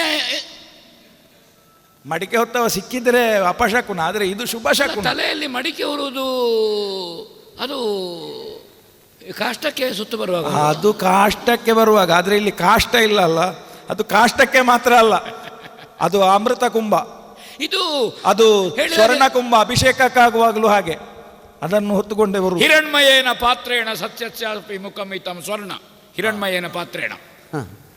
ಸರಿ ಉಂಟದು ಪಾತ್ರೆ ಅದಕ್ಕೆ ಹತ್ರ ಬಂದಿ. ಹೌದೌದೌದು. ಹಾ, ನೀವು ಹೇಳಿದ್ದ ಹಾಗೆ. ಅಂದ್ರೆ ಸ್ವರ್ಣ ಪಾತ್ರೆ ಅಲ್ವಾ? ಸ್ವರ್ಣ ಪಾತ್ರೆ ಸ್ವಾಮಿ. ನಾವು ಅದು ಈ ಮಣ್ಣನ್ನು ಚಿನ್ನ ಮಾಡಲಿಲ್ವ ನಾನು? ಅದು ನಮ್ಮ ಪುಣ್ಯ. ಇಲ್ಲಿ ಎಲ್ಲಿ ಚಿನ್ನ ಆಗುದ್ರು ಚಿನ್ನವೇ. ಯಾಕಂದ್ರೆ ಎಲ್ಲಿ ಚಿನ್ನ ಸಿಗ್ತದೆ ಅಂತ ಹೇಳಿಕೊಂಡು ನಾವು ಎಷ್ಟು ಪ್ರಯತ್ನ ಮಾಡಿದ್ರು ಸಿಗದೇ ಇದ್ದಾಗ ನೀವು ಬಂದು ಆಗಿದ್ರೆ ಸಿಗ್ತದೆ ಅಂತ ನಾನು ಹೇಳೋದಿಲ್ಲ, ಆಗದವನನ್ನೇ ಹೊಂಡಕ್ಕೆ ಹಾಕಬೇಕಷ್ಟೇ. ಎಷ್ಟು ಹೊಂಡ ತೊಡಿದ್ರು ನಮ್ಮಲ್ಲಿ ಹಾಗಲ್ಲ. ನಮ್ಮಲ್ಲಿ ನಾವು ಎಲ್ಲಿ ಆಗುದ್ರು ಚಿನ್ನ ಅಲ್ವಾ? ಹಾಗಾಗಿ ನಮ್ಮ ಚಿನ್ನದ ನಾಡಾಗಿದೆ ಸ್ವಾಮಿ. ಯಾವತ್ತಿನ ಹಾಗೆ ಇವತ್ತು ಬಂದದ್ದಲ್ಲ. ನಿನಗಿದು ನೆನಪುಟ್ಟು ಹೇಳಿದಾಗೆ ನಾವು ಯಾಗಕ್ಕೆ ತಯಾರು ಮಾಡಿದ್ದು ಬರುವ ಸಪ್ತಮಿಯ ಅಲ್ಲ, ನೀನು ಆ ಸಿದ್ಧತೆಯಲ್ಲೇ ಇಲ್ವ ಅಂತ ಸ್ವಾಮಿ. ನಾನು ನೀವು ಆವತ್ತು ಹೇಳಿದ ಮೇಲೆ ಸಪ್ತಮಿ ಅಂತ ಹೇಳಿದ ಮೇಲೆ ಹೇಳಿಲ್ವ ನಿದ್ದೆ ಮಾಡಲಿಕ್ಕೆ ಇನ್ನು 6 ದಿವಸ ಅಂತ ಹೇಳಿಕೊಂಡು? ನಿದ್ದೆ ಮಾಡಲಿಲ್ಲ. ಈಗ ಅದೇ ಸಂಗ್ರಹದಲ್ಲಿ ಇದ್ದೇನೆ ನಾನು, ನಿತ್ಯ ಸಂಗ್ರಹವೇ ಈಗ. ಅತ್ತಿ ಪಾಲಾಶ ತಯಾರು ಮಾಡಿದ್ಯಾ? ದರ್ಬೆ ಎಲ್ಲದರದ್ದು ಪರಿಚಯ ಇಲ್ಲ. ಒಂದು ಜನ ಹಿಡ್ಕೊಂಡು ಹೋಗಿ ಎಲ್ಲ ಯಾವ್ದು ಅಂತ ಹೇಳಿಕೊಂಡು ನಾನೇ ಸ್ವಲ್ಪ ಸಂಗ್ರಹ ಮಾಡ್ತಾ ಇದ್ದೇನೆ. ಈಗ ಸಂಗ್ರಹ ಆಗ್ತಾ ಉಂಟು. ಸಂಗ್ರಹ ಮಾಡಿದ್ಯಲ್ವಾ? ಮಾಡಿದ್ದೇನೆ. ನಾಳಿದ್ದು ದಿವಸಕ್ಕಾಗುವಾಗ ಎಲ್ಲ ಪೂರ್ತಿ ಸಂಗ್ರಹ ಆಗ್ತದೆ. 108 ಎಲ್ಲ ಸಾಕಾಗುದಿಲ್ಲ. ಹೌದಾ? 11,111 8 ಬೇಕೆ? 8 ಇಲ್ಲದಿದ್ದರೆ ಯಾವುದಿಲ್ಲ. ಅದು ನಿಮ್ಮ ಪಟ್ಟಿ ಉಂಟು. ಪಟ್ಟಿ ಹಿಡ್ಕೊಂಡೆ ಹೋಗಿ. ನಿನ್ನ ಆಯುಷ್ಯದಷ್ಟು ಉದ್ದ ಬರೆದಿದ್ದೇನೆ. ಇನ್ನೊಂದ್ಸಲ ಮಾಡ್ಲಿಕ್ಕೆ ಉಂಟಾ ಇಲ್ಲ, ಈ ಸಲ ಎಲ್ಲ ಮಾಡುವಂತ. ಈ ಸರ್ತಿ ಎಷ್ಟು ದೊಡ್ಡ ಪಟ್ಟಿ ಆದರೂ ಮಾಡುವುದೇ ಆ ತೀರ್ಮಾನದಲ್ಲೇ ನಾ ಹೊರಟದ್ದು. ಹಾಗಾಗಿ ಹಗಲು ರಾತ್ರಿ ದುಡಿಯುವುದೇ. ಪ್ರತಿಯೊಂದು ಎಳ್ಳಿನಿಂದ ತೊಡಗಿಬೇಕು. ಎಳ್ಳು ಬೇಕು, ಅದು ಬಿಳಿ ಎಳ್ಳು ಬೇರೆ, ಕಪ್ಪೆಳ್ಳು ಬೇರೆ. ಎಳ್ಳು, ನವಧಾನ್ಯಗಳು ತಯಾರು ಮಾಡಿದ್ಯಲ್ವಾ? ಎಲ್ಲ ಉಂಟು. ನಾನು ಸೇರಿದ್ದೇನೆ, ನನ್ನವರು ಸೇರಿಕೊಂಡು ಸಂಗ್ರಹ. ನಾನು ಯಾಕೆಂದ್ರೆ ಯಜಮಾನನೇ ಇದನ್ನೆಲ್ಲ ಪರಿಕರಗಳನ್ನು ಜೋಡಿಸಿದ್ರೆ ಆ ಯಜ್ಞ ಕಾರ್ಯದ ಪುಣ್ಯ ಹೆಚ್ಚು. ಹೌದೌದು. ಇಲ್ಲದಿದ್ರೆ ನಾನೆಲ್ಲ ತಯಾರು ಮಾಡೋದು, ನೀವು ಇಷ್ಟು ಕೊಡಿ ಅಂತ ಹೇಳುದು, ನಾನು ಅದನ್ನು ಪುನಃ ಹಿಂದೆ ತೆಕ್ಕೊಳ್ಳೋದು, ನಾಳೆ ಇವರ ಮನೆಯಲ್ಲಿ ಇದರಲ್ಲೇ ಮಾಡೋದು. ಯಜಮಾನನೇ ಮಾಡಿದ್ರೆ ನಾಳೆ ದಿವಸ ಕಾರ್ಯಕ್ರಮಕ್ಕಾಗುವಾಗ ಹೊತ್ತಿಗಾಗುವ ಇಂತಲ್ಲಿ ಉಂಟು ಅಂತ. ಇಲ್ಲದಿದ್ರೆ ಸಂಗ್ರಹ ಮಾಡಿದ ಒಬ್ಬ ಒಂದು ಅಲ್ಲಿ ಇಡುವುದು, ಇನ್ನೊಬ್ಬ ಇಲ್ಲಿ ತಂದಿಡುವುದು, ಹೊತ್ತಿಗಾಗುವಾಗ ಒಂದು ಸಿಗ್ಲಿಕ್ಕೆ. ತೆಂಗಿನಕಾಯಿಯನ್ನು ಎಷ್ಟು ಸ್ವಸ್ತಿಕಕ್ಕೆ ಇಟ್ಟಿದ್ದೇನೆ ಅಂತ ನನಗೆ ಮಾತ್ರ ಗೊತ್ತಿರುವುದು. ಅದು ಇಲ್ಲಿಂದ ತೆಗೆದು ನಾಳೆ ಅಲ್ಲಿಗೆ ಹಾಗೂ ಮಾಡ್ಲಿಕ್ಕೆ ಆಗ್ತದ? ಏನಾಗದೆ? ಒಂದು ತೆಂಗಿನಕಾಯಿ. ಹೌದಾ? ಹೌದು. ಅದು ಅವನಿಗೆ ಕೊಟ್ಟು ದತ್ತ ಮಾಡಿ ಪುನಃ ಅದನ್ನು ಹಿಂದೆ ತೆಕ್ಕೊಂಡು ಅದಕ್ಕೆ ಕ್ರಿಚ್ಚ ತೆಕ್ಕೊಂಡು ಸುಮ್ಮನೆ ಮಾಡುವುದಲ್ಲ. ಪ್ರಾಯಶ್ಚಿತ್ತ, ಕ್ರಿಚ್ಚ, ಅದೆಲ್ಲ ಮಂತ್ರ ಶಾಸ್ತ್ರ ನನ್ನ ನಾಲಿಗೆ ತುದಿಯಲ್ಲಿಲ್ವೋ? ಕೆಲವು ನಾಲಿಗೆ ಬುಡದಲ್ಲಿ ಉಂಟು, ಕೆಲವು ನಾಲಿಗೆ ತುದಿಯಲ್ಲಿ ಉಂಟು, ಕೆಲವು ನಾಲಿಗೆ ಅಡಿಯಲ್ಲುಂಟು, ಕೆಲವು ನಾಲಿಗೆ ಮೇಲೆ ಉಂಟು. ನೀ ಅಂತ ಹೇಳ್ತಿ? ಒಟ್ಟು ಎಲ್ಲ ಕಡೆ ಮಂತ್ರವೇ. ಮಂತ್ರ ಮತ್ತು ತಂತ್ರವೇ. ಹೌದು. ನಮ್ಮ ಮಂತ್ರ ತಂತ್ರ ಈ ಸರ್ತಿ ಒಂದು ಫಲಿಸದೇ ಇದ್ರೆ ನನಗೊಂದು ನೆಮ್ಮದಿ ಇಲ್ಲ. ಸ್ವರ್ಗ ಕಾಮ ನಮಗೊಂದೇ. ಈ ಸಲ ಅವರು ಕೆಳಗೆ, ನಾವು ಮೇಲೆ. ಹಾಗಾಗಿ ಇವತ್ತು ಸ್ವರ್ಗ ಕಾಮ ಆಗಬೇಕು. ನನಗೆ ನಿನ್ನನ್ನೊಂದು ಸ್ವರ್ಗಸ್ಥನನ್ನಾಗಿಸಬೇಕು ಅಂತ ಉಂಟು. ನೀವು ಇರುವಷ್ಟರವರೆಗೆ ನಾವು ಯಾವತ್ತು ಸ್ವರ್ಗಸ್ಥರೇ ಆಗಿ ಉಳಿತೇವೆ. ಯಾಕಂದ್ರೆ ನಮ್ಮೊಟ್ಟಿಗೆ ನೀವು ಸ್ವರ್ಗಸ್ಥರಾಗ್ತೀರಿ ಅಂತ ನಮಗೆ ಮುನ್ನೆ ನಡೆದ ಕತೆ ಗೊತ್ತುಂಟು. ಒಂದು ಕಚ್ಚ ಕಟ್ಟಿ ನೀವು ಒಂದು ಹೋರಾಟ ಮಾಡಿದ ಪೆಟ್ಟೆ. ನಾನು ಬರದೇ ಇಟ್ಟಿದ್ರೆ ನೀವು ಕಚ್ಚ ಬಿಚ್ಚುವವರೆಗೆ ನಿಮಗೆ ಯುದ್ಧ ನಿಲ್ಲಿಸಲಿಕ್ಕೆ ಮನಸ್ಸುಂಟ? ನನಗೆ ಕಚ್ಚೆ ಬಿಚ್ಚಿದ್ರೆ ಒಳಗಿದ್ದು ಗಟ್ಟಿ ಉಂಟು. ಹೌದು. ನಿನಗೆ ಕಚ್ಚೆ ಬಿಚ್ಚಿದ್ರೆ ಒಳಗಿದ್ದು ಎಂಥದ್ದು ಇಲ್ಲ. ಅದಕ್ಕೆ ನಾನು ಪಕ್ಕದಿಂದ ಹಿಡ್ಕೊಂಡದ್ದು. ಹಾಗಿರುವಾಗ ನನಗೆ ಕಚ್ಚೆ ಕಟ್ಟಿದವರು ನೀವು ಅಂತ ಆಗುವಾಗ ಮತ್ತೆ ನಮಗೆ ಧೈರ್ಯ ಇರುವುದು. ಕಚ್ಚೆ ಹಾಕುವ ಮೊದಲು ಒಳಗಿದ್ದು ಗಟ್ಟಿಗಳು. ನಾವು ಕಚ್ಚೆ ಕಟ್ಟುವುದೇ ನಿಮ್ಮ ಧೈರ್ಯದಲ್ಲಿ. ಮತ್ತೆ ಹಾಗಾಗಿ ನಿಮ್ಮ ಕಚ್ಚೆ ಬಿಚ್ಚಬಾರದು ಅಂತ ಹೇಳಿಕೊಂಡು, ಯಾಕಂದ್ರೆ ನಿಮ್ಮದು ಬಿಚ್ಚಿದ್ರೆ ನಮ್ಮದು ಬಿಚ್ಚುತ್ತದೆ. ಅದು ನಮಗೆ ಸ್ವಲ್ಪ ಸಡಿಲ ಇಲ್ಲದಿದ್ರೆ ಹಾ. ಆಗಾಗ ಕೈಯಲ್ಲಿಗೆ ಎಳಿಬೇಕಾಗ್ತದೆ. ಹೌದು. ಅದು ಸ್ವಲ್ಪ ಸಡಿಲ, ಅದು ಬೀಳುವುದಿಲ್ಲ. ಕಚ್ಚೆ ನಮಗೆ ನಾವು ಬಟ್ಟೆ ಹೀಗೆ ಮಾಡಿದ್ರೆ ಕಚ್ಚೆ ಅಂಟಿಕೊಳ್ಳುವುದಲ್ವ? ಹೌದೌದೌದು. ಆವತ್ತು ಒಂದು ಹೋರಾಟ, ಕೊನೆಗೆ ನಿಮ್ಮ ಕಾಲಿಗೆ ಬಿದ್ದು ನೀವು ಮಾಡಿದ್ದು ಸಾಕು, ಒಂದು ಉಬ್ಬೆಸ ಬಂದು ಕೊನೆಗೆ ಹೇಗಾದರೂ ಮಾಡಿ ಆ ಉಬ್ಬೆಸ ಈಗ ಹಾಗಲ್ಲ. ಈ ಯಜ್ಞ ಸಂಪೂರ್ಣ ಆದ್ರೆ ಅದರಿಂದ ಬರುವಂತದ್ದೇನುಂಟು, ನಮ್ಮದು ಸ್ವರ್ಗ ದಾಳಿ ಅಭಿಯೋಗ. ಹಾಗಾಗಿ ಅದರ ಪೂರ್ವ ತಯಾರಿಯ ಭಾಗವಾಗಿ ಒಂದು ಆತ್ಮಾನಂದದ ಪ್ರತೀಕವಾಗಿ ಇವತ್ತು ನಿಮಗೆ ಗುರು ಕಾಣಿಕೆಯಾಗಿ ಹೊತ್ತು ತಂದಿದ್ದೇನೆ ಗುರುದೇವ. ಇದು ಮಧುಪಾತ್ರೆ. ಅದಕ್ಕೂ ಮೊದಲೇ ನೀ ದಕ್ಷಿಣ ಕೊಟ್ಟರೆ ನಾನು ಎಂಥದ್ದು ಅಂತ ತೆಕ್ಕೊಳ್ಳೋದು. ಅದು ಕೊನೆಗೆ ಪ್ರಣವಸ್ಯ ಪರಬ್ರಹ್ಮರುಚಿ ದೇವಿ ಗಾಯತ್ರಿ ಚಂದ. ಇದು ಪ್ರಣವಕ್ಕಿಂತ ದೊಡ್ಡದು, ಅದು ಪ್ರಣವದ ಒಂದು ಅನುಭವವನ್ನು ಇದು ಕೊಡ್ತದೆ. ಹಾಗಾಗಿ ಪ್ರಪಂಚದಲ್ಲಿ ಎರಡೇ, ಒಂದು ಆತ್ಮ ಪರಮಾತ್ಮನ ಅನುಸಂಧಾನಕ್ಕೆ ಪ್ರಣವ ಅಂತ ಹೆಸರು. ಹೌದೌದು, ಆತ್ಮ ಪರಮಾತ್ಮ. ಹೌದು. ಆತ್ಮ ಮತ್ತು ಆತ್ಮನ ಅನುಸಂಧಾನಕ್ಕೆ ಪ್ರಣಯ ಅಂತ ಹೆಸರು. ಹೌದಾ? ಮತ್ತೆ ಆತ್ಮ ಸೇರಿದ್ರೆ ಪ್ರಣಯ ಅಲ್ವಾ? ಆದರೆ ಇದಕ್ಕೂ ಒಂದು ಹೆಸರು, ಅಲ್ಲಿ ಲಿಂಗಭೇದ ಬೇಕು. ಹೌದೌದು, ಲಿಂಗಭೇದ ಬೇಕಿಲ್ಲ, ಅದಕ್ಕೆ ಕೆಟ್ಟ ಅರ್ಥ. ಈಗ ಆತ್ಮನದ ಅನುಸಂಧಾನಕ್ಕೆ ಪ್ರಣಯ. ನಾವು ಆತ್ಮ ಪರಮಾತ್ಮನಲ್ಲಿ ಪ್ರಣವದಲ್ಲಿದ್ದೇವೆ. ಪ್ರಣವೋದಲು ಶರೋಹಿ ಆತ್ಮ ಬ್ರಹ್ಮತಂ ಲಕ್ಷ್ಯ ಮುಚ್ಚತೆ. ಸ್ವಾಮಿ, ನಾನು ತಂದದ್ದು ನಾಡಿನ ಯಾಗಕ್ಕೆ ನಾ ತಯಾರಾಗುದೀಗ. ನೀವು ನಾಳಿನ ಯಾಗಕ್ಕೆ ಇದು ತಯಾರಿ ಮಾಡಿಕೊಳ್ಳುವುದಾ? ಆಗಲಿ ಸ್ವಾಮಿ. ಈಗ ಒಂದು ನನ್ನ ಉಪಕಾರ ನೀವು ಸ್ಮರಣೆ ಮಾಡಬೇಕು, ಅದನ್ನೊಂದು ನೀವು ಸ್ವೀಕರಿಸಬೇಕು. ಏನಿಲ್ಲ, ನೀವು ಪರಮಾತ್ಮ ಅಂತ ಒಂದು ಹೇಳಿದ್ರಲ್ಲ. ಹೌದು. ಈಗ ನಾನು ತಂದದ್ದು ಪರಮಾತ್ಮ. ಇದನ್ನು ಹೊಟ್ಟೆಯ ಒಳಗೆ ನಾವು ಹಾಕಿಕೊಂಡ್ರೆ ಒಳಗೂ ಪರಮಾತ್ಮ, ಹೊರಗೂ ಪರಮಾತ್ಮ. ನಾನೀಗ ಪ್ರಾಮಾಣಿಕವಾಗಿ ನಾನು ಹೇಳುವಾಗ ಪ್ರಾಮಾಣಿಕ ಅಂತ ಹೇಳೋದು ಬೇಡ. ಶುಕ್ರನಿಗೆ ಇನ್ನೊಂದು ಹೆಸರೇ ಪ್ರಾಮಾಣಿಕ ಅಂತ. ಎದುರು ಹಿಂದೆ ಮುಂದೆ ಅಂತ ಅನೇಕರು ಹೇಳಲಿಕ್ಕೆ ತೊಡಗಿದ್ದಾರೆ. ನನ್ನದೀಗ ಶುಕ್ರರ ಕ್ರಮ ಅಂತ ಅಂದ್ರೆ ಪ್ರಾಮಾಣಿಕ ಕ್ರಮ ಅಂತ ಅರ್ಥ. ಅದಕ್ಕೆ ಹೌದೌದು, ಶುಕ್ರನೀತಿ ಅಂತ ಹೇಳಿದ್ರೆ ಈಗ ನಾನೀಗ ಇದನ್ನು ಮುಟ್ಟುವುದಿಲ್ಲ. ನಾನು ಬಿಟ್ಟದ್ದು ನಿನಗೆ ಗೊತ್ತಿಲ್ವ? ಹೌದಾ? ನಾನು ಪೂರ್ತಿ ಬಿಟ್ಟೆ ಅಲ್ಲ. ಪೂರ್ತಿ ಬಿಟ್ಟದ್ದು? ಪೂರ್ತಿ ಬಿಟ್ಟೆ. ಈಗ ಮುಟ್ಟುವುದೇ ಇಲ್ಲ. ಮುಟ್ಟುವುದು ಬೇಡ, ಕೈಯಿಂದ ಮುಟ್ಟುವುದು ಬೇಡ, ಎತ್ತಿ ಕುಡಿದಿರೇ ಆಯ್ತು. ಇನ್ನೆಲ್ಲ ಈ ಪ್ರಾಯದಲ್ಲಿ ನಾವು ಒಂದಷ್ಟು ಸಮಾಜದಲ್ಲಿ ಹೆಸರು, ನನ್ನ ಕೀರ್ತಿ ದೇವಲೋಕದರು ಬೃಹಸ್ಪತಿಗಳು ಶುಕ್ರರಿಲ್ಲಿ ಇದು ಕಾಷ್ಟ ಒಡ್ಡಿದ್ರು, ಇಲ್ಲಿ ಯಜ್ಞ ಮಾಡ್ತಾರೆ ಅಂದರೆ ಬೃಹಸ್ಪತಿಗಳು ಅಲ್ಲಿ ಕೆಮ್ಮುತ್ತಾರೆ. ಮತ್ತೆ ಇಲ್ಲಿ ನಾನು ಯಜ್ಞ ತೊಡಗಿ ಅಗ್ನಿ ಪ್ರತಿಷ್ಠೆ ಮಾಡುವ ಮೊದಲೇ ಶುಕ್ರರೇ ಅಲ್ಲಿ ಬೃಹಸ್ಪತಿಗಳಿಗೆ ಕೆಮ್ಮು ಬಂದಾಯಿತು. ನೀವು ಅವನು ಜೊತೆಯಾಗಿ ವಿದ್ಯಾಭ್ಯಾಸ ಮಾಡುವಾಗ ಅವರಿಂದ ಆಗದೇ ಇದ್ದದನ್ನು ನೀವು ಮಾಡಿದ್ದೀರಿ ಅಂತ ಹೇಳಿಕೊಂಡು ಹಿಂದೆ ಹೋದದ್ದೇ ಗೊತ್ತಾಗ್ಲಿಲ್ಲ. ನಾನು ಮುಂದೆ ಹೋದವ ತಲೆ ಕೆಳಗೆ ಕಾಲು ಮೇಲೆ ಮಾಡಿ ಧೂಮವೃತ ಮಾಡಿ ಒಂದು ಅನುಷ್ಠಾನ ಮಾಡಿ ನಾನು ಶಿವದೇವರ ಹೊಟ್ಟೆಯೊಳಗೆ ಹೋಗಿ ಅವರ ಶುಕ್ರದಿಂದ ಹೊರಗೆ ಬಂದು ಮಾಡಿದ ಸಾಧನೆ ವೃಷಭರ್ವ. ಅದನ್ನು ಎಣಿಸುವಾಗ ನಮ್ಮ ಸೌಭಾಗ್ಯ. ಗುರುದೇವ, ಈಗ ಯಜ್ಞ ತಯಾರಿಯಲ್ಲಿ ತಾವಿದ್ದೀರಿ. ಈಗ ನಾನು ತಂದಂತಹ ಈ ಮಧುಪಾತ್ರೆ, ದೇವತೆಗಳು ಮಾಡುವಂತಹ ಸುರಾಪಾನ ನಾವು ಆದ ಮೇಲೆ ತಗೊಳ್ಳುವನ ಅಂತ. ಬೇಡ ಬೇಡ ಬೇಡ, ಅದಾಗುವುದಿಲ್ಲ. ಯಾಕಂದರೆ ಈಗ ನಮಗೆ ನಮ್ಮ ಸಮಾಧಾನಕ್ಕೆ, ಯಾಕೆಂದರೆ ಇದರಿಂದ ನೀವೇನು ಗುಟ್ಟಿನಲ್ಲಿ ನಾವೇನು ಇದು ಹೊಸ್ತ, ಇವತ್ತು ನೀವೇನು ವ್ರತದಲ್ಲಿದ್ದವರ ಹಾಗೆ ಮಾತಾಡ್ತೀರಿ. ನಿಮಗೆ ಕೆಲವು ಹೊಸ್ತಲ್ಲ, ನಾನು ಹಳತ್ತು ತಗೊಳ್ಳೋದಿಲ್ಲ. ಇದು ಹೊಸ್ತೆ. ಇದು ಸೂರ್ಯ ಉದಯಕ್ಕಿಂತ ಮೊದಲಿದ್ದ ನಿಮಗೆಲ್ಲ ತರುವಾಗ ನಾವು ಮುಹೂರ್ತದಲ್ಲಿ ತೆಗೆದದ್ದ, ಬ್ರಾಹ್ಮಿ ಮುಹೂರ್ತದಲ್ಲಿ ತೆಗೆದದ್ದನ್ನು ಬ್ರಾಹ್ಮಣರು ಕುಡಿಬಹುದು ಅಂತ ನಾನು ಓದಿದ ಶಾಸ್ತ್ರದಲ್ಲಿ ಉಂಟು. ಅದನ್ನು ಓದಬೇಡ. ನಿಮ್ಮಲ್ಲೇ ಇದಕ್ಕೆ ಶಾಸ್ತ್ರದಲ್ಲಿ ಆಧಾರ ಇರುವಾಗ ನೀವೆಲ್ಲ ಹಿಂದೆ ಮುಹೂರ್ತದಲ್ಲಿ ತೆಗೆದದ್ದನ್ನು ಬ್ರಾಹ್ಮಣರು ಕುಡಿಬಹುದು, ತಗೊಳ್ಬಹುದು. ಹಾಗಿದ್ರೆ ಬ್ರಾಹ್ಮಿ ಅದು ಬ್ರಾಹ್ಮಣರಿಗೆ ಯೋಗ್ಯವಾದದ್ದು. ಯಾಕಂದ್ರೆ ಬ್ರಾಹ್ಮಣಿಗಳಲ್ಲ. ಹೌದೌದು, ಬ್ರಾಹ್ಮಣಿಗಳು ತಗೊಳ್ಬಾರ್ದು, ಬ್ರಾಹ್ಮಣ ತಗೊಳ್ಬಹುದು. ಬ್ರಾಹ್ಮಣಿಗಳು ತೆಗೆಯಬಾರ್ದು. ಅದು ಬ್ರಾಹ್ಮಿ ಮುಹೂರ್ತದ್ದು. ಅದು ಬಾಕಿದ್ದವರಿಗೆ ಸಿಗ್ಲಿಲ್ಲ. ಯಾಕೆ ಗೊತ್ತುಂಟಾ? ಅದು ಆ ಪುಟ ಮತ್ತು ಈ ಪುಟ ಅಂಟಿದೆ. ನಾನು ಆ ಅಂಟನ್ನು ಎಲ್ಲ ತೆಗೆದು ಈಗ ನೋಡಿದೆ. ಇನ್ನು ಎಲ್ಲ ಬ್ರಾಹ್ಮಣರು ತಗೊಳ್ಳೋದು ಬೇಡ ಅಂತ ನಾನು ಹಾಗೆ ಇಟ್ಟೆ. ನೀ ಎಂತ ಹೇಳ್ತಿ? ಈ ಸೋಮಯಾಗ ಮಾಡುವಾಗ ಸೋಮಪಾನ ಮಾಡಲಿಕ್ಕೆ ಅಂತ ಒಂದು ಕ್ರಮ ಇಲ್ಲ. ಸೋಮಯಾಗ ಇರುವುದೇ ಸೋಮಪಾನ ಮಾಡ್ಲಿಕ್ಕೆ. ಅದನ್ನು ಪಾನ ಮಾಡದಿದ್ದ ಯಾಗ ಆಗುದಿಲ್ಲ. ಕೆಲವು ಯಾಗಕ್ಕೆ ಮೊದಲೇ ಸೋಮಪಾನ ಮಾಡ್ಲಿಕ್ಕೆ ಉಂಟಂತೆ, ಕೆಲವು ಯಾಗಕ್ಕೆ ಮತ್ತೆ ಮಾಡ್ಲಿಕ್ಕಂತೆ. ತಾವು ಮನಸ್ಸು ಮಾಡಿದರೆ ಯಾವುದನ್ನು ಮೊದಲು ಮಾಡಬಹುದು, ಯಾವುದನ್ನು ನಂತರ ಮಾಡಬಹುದು. ಸದ್ಯಕ್ಕೆ ಇದರಲ್ಲಿ ಸ್ವಲ್ಪ ಬದಲಾವಣೆ ಮಾಡುವುದು. ಮೊದಲು ಇದನ್ನು ಮಾಡು. ನನಗೆ ಅದು ನಾನು ಕಡಿಮೆ ಮಾಡಿದ್ದೇನೆ. ಅದು ಒಳ್ಳೇದು. ಅದಕ್ಕೆ ನಾನೀಗ ಯಾಗದ ಮೊದಲಕ್ಕಿಂತ ಮತ್ತೆ ತೆಕೊಂಡ್ರೇನು ಅಂತ ಕಾಣುದು. ನಾನು ಯಾಗದಿಂದ ಮತ್ತೆ ತಗೊಂಡ್ರೆ ಅದರಲ್ಲಿ ಅಷ್ಟೊಂದು ಸ್ವಾರಸ್ಯ ಬರುವುದಿಲ್ಲ. ನಿಮಗೊಂದು ಹುಮ್ಮಸ್ಸು ಬರಬೇಕಲ್ಲ ಅದು ಮಾಡಲಿಕ್ಕೆ. ಯಾಕಂದರೆ ನಮ್ಮ ಒಳಗೆ ಅಲ್ಲ, ಇದು ಅಮಲಿನವೋ ಮಲಿನವೋ? ಇದು ಅಮಲಿನ.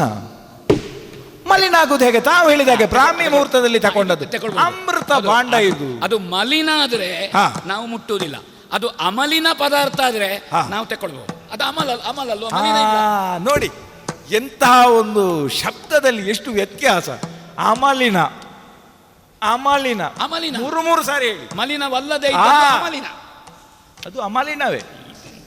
ಇದನ್ನು ತಕೊಂಡ್ರೆ ಇದು ಅಮಲಿನವೇ. ನೋಡ, ನನ್ನ ಹತ್ರ ಬರಲಿ ಇದು ಭಾಷಾ ವ್ಯಾಖ್ಯಾನದವರು ಅಲ್ವಾ? ಮಾತಾಡುವವರಿಗೆ ಉತ್ತರ ಕೊಡ್ಲಿಕ್ಕೆ ನಿಮ್ಮಂಥವ್ರು ಬೇಕು. ಮತ್ತೆ ನಾವು ಕಲ್ತದಕ್ಕೆ ಕಣ್ಣಿಲ್ಲ ಅಲ್ವಾ? ತಲೆಬುಡ ಮೊದಲೇ ಇಲ್ಲ. ಅದು ವೇದಾಂತ ಅಂದರೆ ಹಾಗೆ. ಪ್ರಪಂಚದಲ್ಲಿ ವೇದಾಂತ ಎಂಥದ್ದು?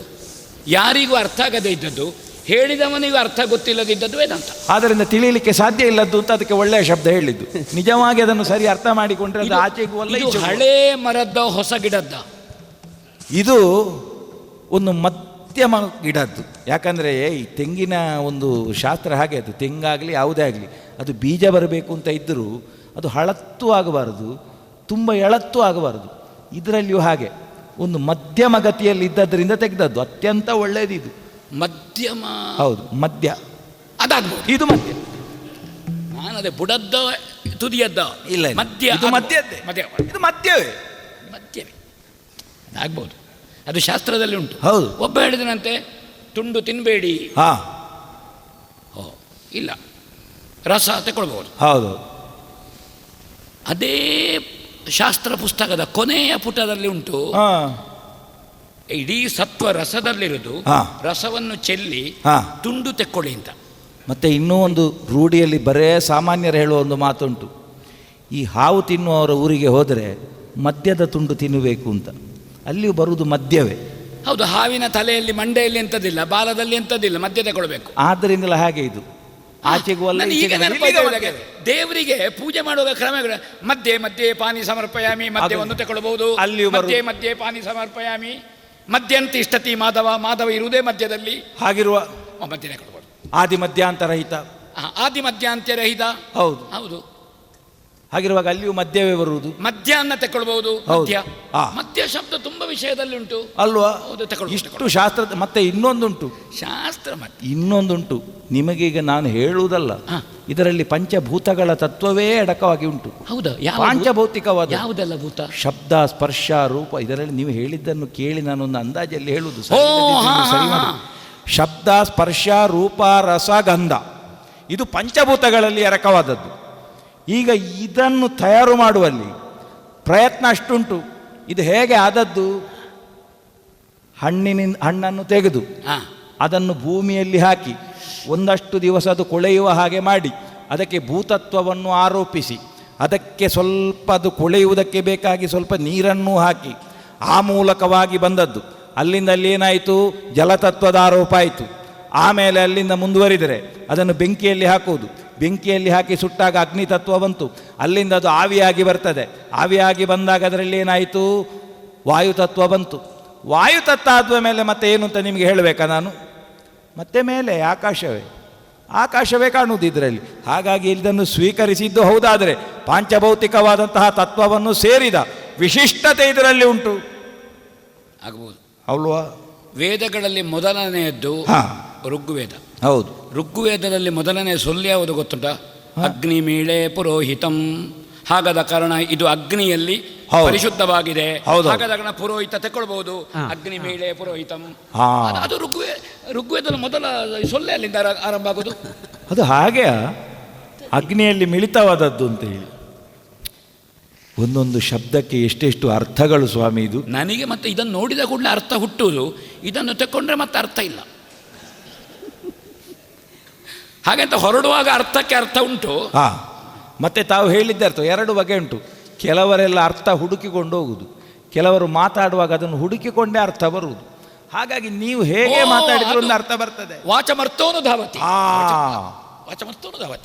ಹೌದೌದು. ಇಲ್ಲದಿದ್ರೆ ಅರ್ಥ ಎಲ್ಲಿ ಉಂಟು ಅಲ್ಲಿಗೆ ಧಾವತಿ. ಹೌದೌದು. ನನ್ನನ್ನು ಬೇಗ ಕಳುಹಿಸಿ ಅಂತ ವಾಚಮರ್ಥೋನು ಧಾವತಿ. ಹೌದೌದು. ಈ ಮಧ್ಯ ಮಾತ್ರ ಇದು ಜನ್ಮಕಾಲದಲ್ಲಿ ತಾವು ಮರೆಯಲಿಕ್ಕಿಲ್ಲ. ಅಂಥದ್ದುಂಟು ನೋಡಿ, ನೊರೆ ಹೇಗೆ ಬರ್ತಾ ಉಂಟು ಅಂತ. ಮದ್ಯದ ಮಾನಿನಿ ಅದು. ನೊರೆ ಹೇಗೆ ಬರೋದು? ಮದ್ಯದ ಮಾನಿ, ಮದಿರೆಯ ಮಾನಿನಿ. ಹೌದೌದು. ಯಾರಿಲ್ಲಲ್ವ? ನಿಮ್ಮ ಮಗಳಿಲ್ಲ ಅಲ್ಲಲ್ಲಿ ಹತ್ತಿರಕ್ಕೆ?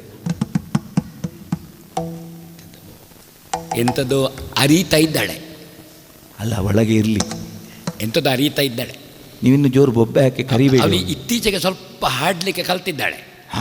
ಹಾಗಾಗಿ ಅವಳು ಅದರಲ್ಲಿ ತಲ್ಲಿನವಾಗಿ ಹಾಡ್ತಾಳೆ. ಅದು ಹಾಡುವವರು ಹಾಗೆ, ಮತ್ತೆ ಸಿಕ್ಕಿದಲ್ಲಿ ಸ್ನಾನ ಮಾಡುವಲ್ಲಿ ಅವಳು ಅರಿಯುವುದು 2 ಶಿಲೆಗಳು ಸೇರುವುದು. ಶಿಲೆಗಳು ಸಂಗೀತವ ಹಾಡಿದೆ. ನಿಮಗೆ ಈಗಲೇ 2 ಶಿಲೆಗಳು ಅರಿಯುವಾಗ ಹೀಗೆ ಸ್ವಲ್ಪ ಘಾಟು ಬಿತ್ತ ಅಂತ ಇದ್ರದ್ದು. ತೆಕ್ಕೊಳ್ಳುವ ಮೊದಲೇ ಹೇಳುವುದು, ಯಾಕಂದ್ರೆ ಮತ್ತೆ ಹೇಳಲಿಕ್ಕೆ ಆಗುದಿಲ್ಲ. ಹೌದು ಹೌದು. ಕೆಲವರು ಅದು ತೆಕ್ಕೊಂಡ ಮೇಲೆ ಹೇಳುವುದು, ಮಲಗಿಕೊಂಡು ಹೇಳುವ. ಅದು ಮಲಗಿ, ಕೆಲವರು ಮಲಗಿ ಪಾಡಲು ಕುಳಿತು ಕೇಳುವ, ಮಲಗಿಕೊಂಡು ಹಾಡೋದು. ಹೌದು, ದೇವರು ಕುಳಿತುಕೊಂಡು ಕೇಳ್ತಾನೆ ಅಂತ. ಅದು ಅವರವರ ಸಾಮರ್ಥ್ಯ. ಕೆಲವು ಮಲಗಿ ಪರಮಾದರದಿ ಪಾಡಲು ಕುಳಿತುಕೊಳ್ಳುವ, ಕೆಲವರಿಗೆ ಕುಳಿತುಕೊಳ್ಳಿಕ್ಕೆ ಆಗ್ತದೆ. ಸಾಮರ್ಥ್ಯ ಇದ್ದವರು ಆಮೇಲೆ ಸ್ವಲ್ಪ ಎದ್ದು. ಹಾಗಾದ್ರೆ ಇದು ಭಕ್ತಿಯ ದ್ಯೋತಕ. ಅಯ್ಯೋ ದೇವರೇ, ಗುರು ತಮಗೆ ಕೊಡುವಾಗ ಅತಿ ಭಕ್ತಿ ಹೊರಗೆ ಹೇಳಬೇಕು. ಶುಕ್ರರು ಕುಡಿಯ ಕುಡಿಯ ಮಹಾ ಕುಡಿಯ, ಸಾಮಾನ್ಯ ಕುಡಿಯ, ಸಾಮಾನ್ಯವಾದದ್ದನ್ನು ಕುಡಿಯುವುದಿಲ್ಲ. ನಾವು ತೆಕ್ಕೊಂಡ್ರೆ ಯಾರೂ ತೆಕ್ಕೊಳ್ಬಹುದು. ಹೌದೌದು, ಯಾರೂ ತೆಕ್ಕೊಳ್ಳೋದನ್ನು ನಾವು ತೆಕ್ಕೊಳ್ಳೋದಿಲ್ಲ. ಇನ್ನೊಮ್ಮೆ ಹೇಳಿ, ಅದು ಅರ್ಥ ಆಗಲಿಲ್ಲ ನಿಮಗೆ. ನಾವು ತೆಕ್ಕೊಂಡ್ರೆ ಯಾರೂ ತೆಕ್ಕೊಳ್ಬಹುದು, ನೀವು ಯಾರೂ ತೆಕ್ಕೊಳ್ಳೋದನ್ನು ನಾನು ತೆಕ್ಕೊಳ್ಳೋದಿಲ್ಲ. ನೀವು ತಗೊಳ್ಳುವುದರಲ್ಲಿ ವಿಶೇಷತೆ ಉಂಟು ಅಂತ ಅದರ ಅರ್ಥ. ಒಬ್ಬ ಇಲ್ಲದಿದ್ದರೆ ನಮ್ಮಲ್ಲಿ ಮುಖ ಸರಿ ಇಲ್ಲದವರೆಲ್ಲ ಹೊತ್ತುಕೊಂಡು ಬರುವುದಿಲ್ವಾ? ಹೌದೌದು. ನಾನು ಹಾಗೆ ತಗೊಳ್ತೇನಾ? ಇಲ್ಲ. ನನ್ನ ಅಂತರಂಗ ನೀನಲ್ವ ವೃಷಪರ್ವ, ನಿನ್ನ ಬಹಿರಂಗ ನಾನಲ್ವ ವೃಷಪರ್ವ. ಮತ್ತೆ ಇಲ್ಲದೆ ಇದ್ದರೆ ನಾನು ನನ್ನ ಮನೆಗಾದರೂ ಇನ್ನೊಬ್ಬರಿಂದ ತರಿಸಿ ಕುಡಿಯುವವ. ಈಗ ನಿಮಗೆ ಬೇಕಾಗಿ ನಾನೇ ಹೊತ್ತು ತಂದದಲ್ವ, ನಿಮ್ಮ ಯೋಗ್ಯತೆ ಏನು ಅಂತ ನಮಗೂ ಗೊತ್ತಾಗುವುದಿಲ್ಲ. ಬೇಸರದ್ದು ನೀನು ಈ ಉದ್ಯೋಗವನ್ನು ತೊಡಗಿದೆಯಲ್ಲ ಅಂತ. ಏನು ಮಾಡೋಣ ಸ್ವಾಮಿ, ಈ ಉದ್ಯೋಗ ಮಾಡಬೇಕಾಗ್ತದೆ ಕೆಲವೊಮ್ಮೆ. ಇನ್ನು ಕೆಲಸ ಆಗಬೇಕಿದ್ರೆ ಕತ್ತೆ ಕಾಲಿಡಿಬೇಕು ಅಂತ ಹೇಳಬೇಡ ನನ್ನ ಮುಂದೆ.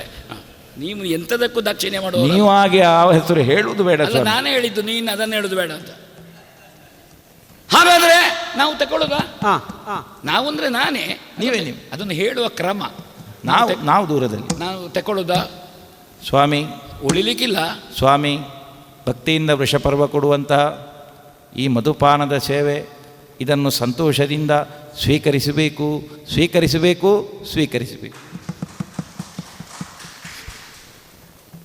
ಇದು ಕಾಲನು ಕಟ್ಟುಗಟ್ಟಲೆ ಅಂತಲೇ ಹೇಳಲಿಕ್ಕಿಲ್ಲ. ನಿಮ್ಮನ್ನು ನೋಡುವಾಗ ನಿಮ್ಮ ಮೇಲೆ ಭಕ್ತಿಯಿಂದ ನಾನು, ಯಾಕಂದ್ರೆ ನಾನು ಕೆಲವೊಮ್ಮೆ ಏನು ಉಳಿಸುವುದಿಲ್ಲ. ಉಳಿಸಬಾರದು. ಇದರಲ್ಲಿ ಏನಾದರೂ ಸಿಕ್ಕಿತು ಅಂತ ನೀ ಆಲೋಚನೆ ಮಾಡಬೇಡ. ನಾ ಒಂದು ಮುಟ್ಟುವುದೇ ಇಲ್ಲ. ದೇವರನಿಗೆ ನಾ ಮುಟ್ಟುವುದೇ ಇಲ್ಲ. ತೆಕ್ಕೊಂಡ್ರೆ ಮತ್ತೆ ಏನು ಉಳಿಸುವುದಿಲ್ಲ. ನನಗೆ ಕ್ರಮ ಆಗಿದೆ. ಹೌದು, ಒಂದೇ ಪೆಟ್ಟಿಗೆ. ಒಂದು ಗುಟುಕಿನಲ್ಲಿ ಸಮುದ್ರ ಪಾನ ಮಾಡಿದವರು ಇಲ್ವೋ ನಮ್ಮ ಜಾತಿಯಲ್ಲಿ? ಹೌದು. ಮತ್ತೆ ಹೌದಂತ ಕೇಳಿದ್ದೇವೆ. ಹಾಗಾದ್ರೆ ತೆಕ್ಕೊಳ್ಳೋದಲ್ವಾ? ತಕ್ಕೊಳ್ಳುವುದು ಸ್ವಾಮಿ, ಹಿಂದೆ ಮುಂದೆ ನೋಡಬೇಕಾಗಿಲ್ಲ. ಮಧ್ಯೆ ಪಾನಿ ಸಮರ್ಪಯಾಮಿ ಅಲ್ಲ, ನಾನು ಪೂರ್ತಿ ಸಮರ್ಪಯಾಮಿ. ಪೂರ್ತಿ ಆಪೋಷಣವೇ. ಹೌದಾ? ಮೊದಲಿಗೊಮ್ಮೆ ಹೀಗೆ ಸ್ವಲ್ಪ ಹೀಗೆ ಮಾಡಿ. ಎಲ್ಲಿಯಾದ್ರೂ ನನ್ನ ದೋಷ ಅಲ್ಲ, ಎಲ್ಲಿಯಾದ್ರೂ ಆಚೆ ಈಚೆ ಏನು ಕುಟುಂಬದವರು ಉತ್ತರ ಕ್ರಿಯೆ ಆಗದೆ ಸುತ್ತಾಡ್ತಾ ಇದ್ದಾರೆ ಇಲ್ಲಲ್ಲ ಹೀಗೆ? ಅದೊಂದು ಕ್ರಮ. ಮತ್ತೆ ಇದಿಲ್ಲಲ್ವಾ? ಬೇಕಾದ ಹಾಗಾದ್ರೆ ಕೊಡು. ಸ್ವೀಕರಿಸಿದ್ದೇನೆ.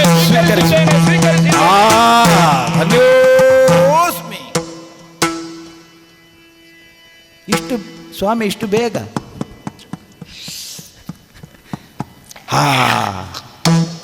ಅದೆಂಥದ್ದು ಸ್ವಾಮಿ ಹಾಗೆ? ಸ್ವಾಮಿ ಸ್ವಾಮಿ ವೃಷಪರ್ವ ಗುರುಗಳೇ. ವೃಷಭ ಪರ್ವ. ಎಂತ ವೃಷಭ ಪರ್ವ? ವೃಷಭ ಪರ್ವ. ದೇವರೇ, ನಿಮಗೆ ಹೊಟ್ಟೆಯೊಳಗೆ ಏನಾದರೂ ಕಚ ಅಂತ ಹೇಳ್ತದ ಸ್ವಾಮಿ? ಆಪೋ ಇಷ್ಟ ಮಯೋಭವ ತಾನ ಊರ್ಜೆ ದದಾತನ ಮಹೇರಣಾಯ. ಸ್ವಾಮಿ ಒಳಗೆ ಮಗಳಿದ್ದಾಳೆ, ಜೋರು ಮಾತಾಡಬೇಕು. ಪ್ರಕೃತಿ ಲೀನಸ್ಯ ಯಪರಸ್ಯ ಮಹೇಶ್ವರಾತ್. ಅದೆಂಥದ್ದು ಹಾಗೆಲ್ಲ ಹೇಳು? ಯೋಪಾಂ ಪುಷ್ಪಂ ವೇದ. ಪುಷ್ಪ ಆಗಮಾರ್ತಂತು ದೇವನಾಂ ಗಮನಾರ್ಥಂತು ರಾಕ್ಷಸಂ. ನಾಳೆ ಬರುವ ಸಪ್ತಮಿ. ಒಳಗೆ ಪರಮಾತ್ಮ ಹೋದದ್ದು ಸಾರ್ಥಕ ಆಯಿತು. ಆಗಮಾರ್ಥ ಅಂತು ದೇವಾಣ. ಸ್ವಾಮಿ ಸ್ವಲ್ಪ ಉಪ್ಪಿನಕಾಯಿ ಬೇಕಾ? ಶನ್ನೋ ದೇವಿ ರಪಿಷ್ಠತೆಯೇ ಶನ್ನೋ ರಪಿಷ್ಠವಂತು ನಃ. ವೃಷಪರ್ವ ಸ್ವಾಮಿ ಓದಿಯಾ? ಎಲ್ಲಿ ಓದಿ? ಸತ್ತು ಮಣ್ಣದಿಂದ ಹೋಗ್ಲಿಕ್ಕೆ. ಯಾರು? ನಾನು ಸ್ವಾಮಿ ಇಲ್ಲಿದ್ದೇನೆ ಎದುರು. ನೀ ಇದ್ದೀಯಾ? ಸ್ವಾಮಿ ತಾವು ಮಲಗ್ತೀರ ಏನಾದ್ರು? ನೀನು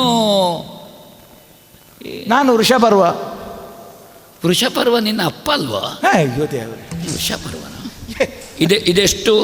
ಅವರು ಸತ್ತು ಯಾವ ಲೋಕದಲ್ಲಿದ್ದಾರೆ ಸ್ವಾಮಿ? ಇದೆಷ್ಟು? ಇದೆಷ್ಟು?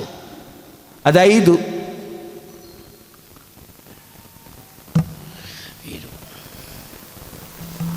ಒಂದು. ಅದು ಯಾಕೆ ಸ್ವಾಮಿ? ಅದು ತೆಕ್ಕೊಂಡ್ರೆ ಮತ್ತೆ ಇದುವೆ. ಹೌದಾ ಸ್ವಾಮಿ? ಇಲ್ಲ, ಕೈ ಹಿಡ್ಕೊಳ್ಬೇಕಾ? ನೀನು 5. ನೀನು 5. ನಾನು 5. ನೀನು 5. ಯಜ್ಞ ಆಯಿತು ಸ್ವಾಮಿ. ನಾನು ಹೊರಡ್ತೇನೆ. ಯಜ್ಞೌನ ಯಜ್ಞಮೇಜಂತ ದೇವಾ ಸ್ವಾಮಿ. ಯಜ್ಞೇನ ಯಜ್ಞೋ ವೈ ವಿಷ್ಣು ಯಜ್ಞೋ ವೈ ನಾರಾಯಣ ಯಜ್ಞ ಅಗ್ನಿಮೀಳೆ ಪುರೋಹಿತಂ ತದರಿತ.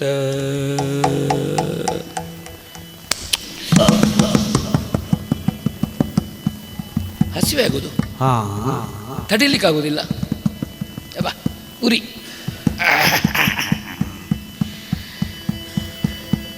ಮಗಳೇ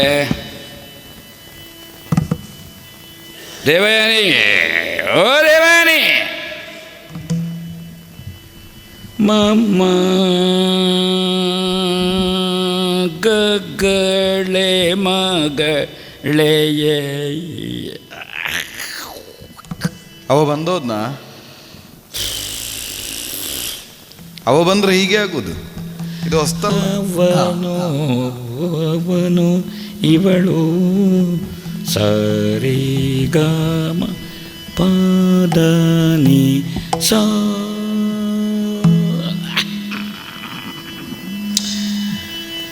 ಮಗಳೇ ಇಲ್ಲಿ ಇಲ್ಲಿ. ಓ ದೇವಯಾನಿ, ಸ್ವಲ್ಪ ಇಲ್ಲಿ ಇಲ್ಲಿ.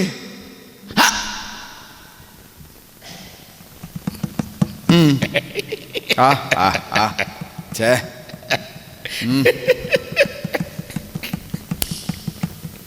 ಸತ್ತು ಮಣ್ಣು ತೆಗಿಂದ ಹೋಗ್ಲಿಕ್ಕೆ ಇವುಗಳು. ಯಾರು? ಮಗಳ ಅಪ್ಪನ? ಇವುಗಳು ಈ ಜನ್ಮದಲ್ಲಿ ಏಳಿಗೆ ಆಗುವುದಿಲ್ಲ. ಯಾರು? ಎಷ್ಟು ಪ್ರಯತ್ನಿಸಿದೆ, ಹಾಳಾಗಿ ಹೋದವು. ದರಿದ್ರ ಸಂತಾನ. ಅಪ್ಪಯ್ಯ. ಹಾ, ಎಂಥದ್ದು?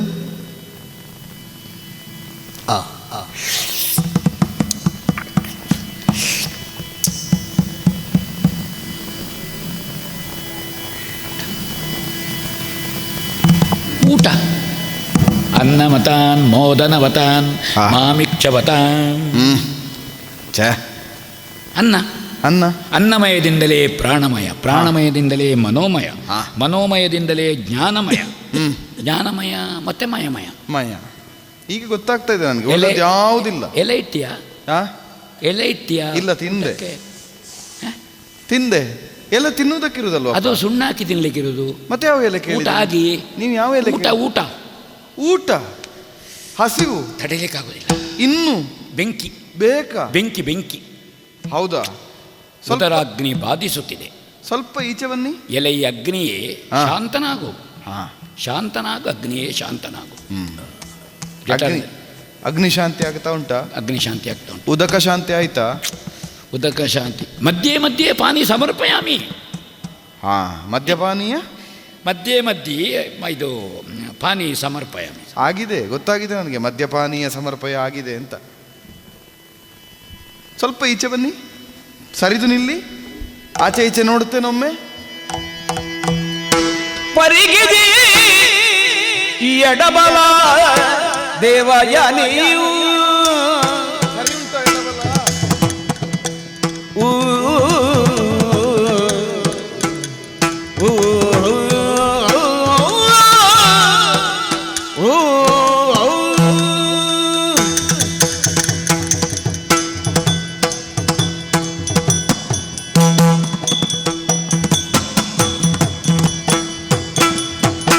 ಪರಿಗಿದಿ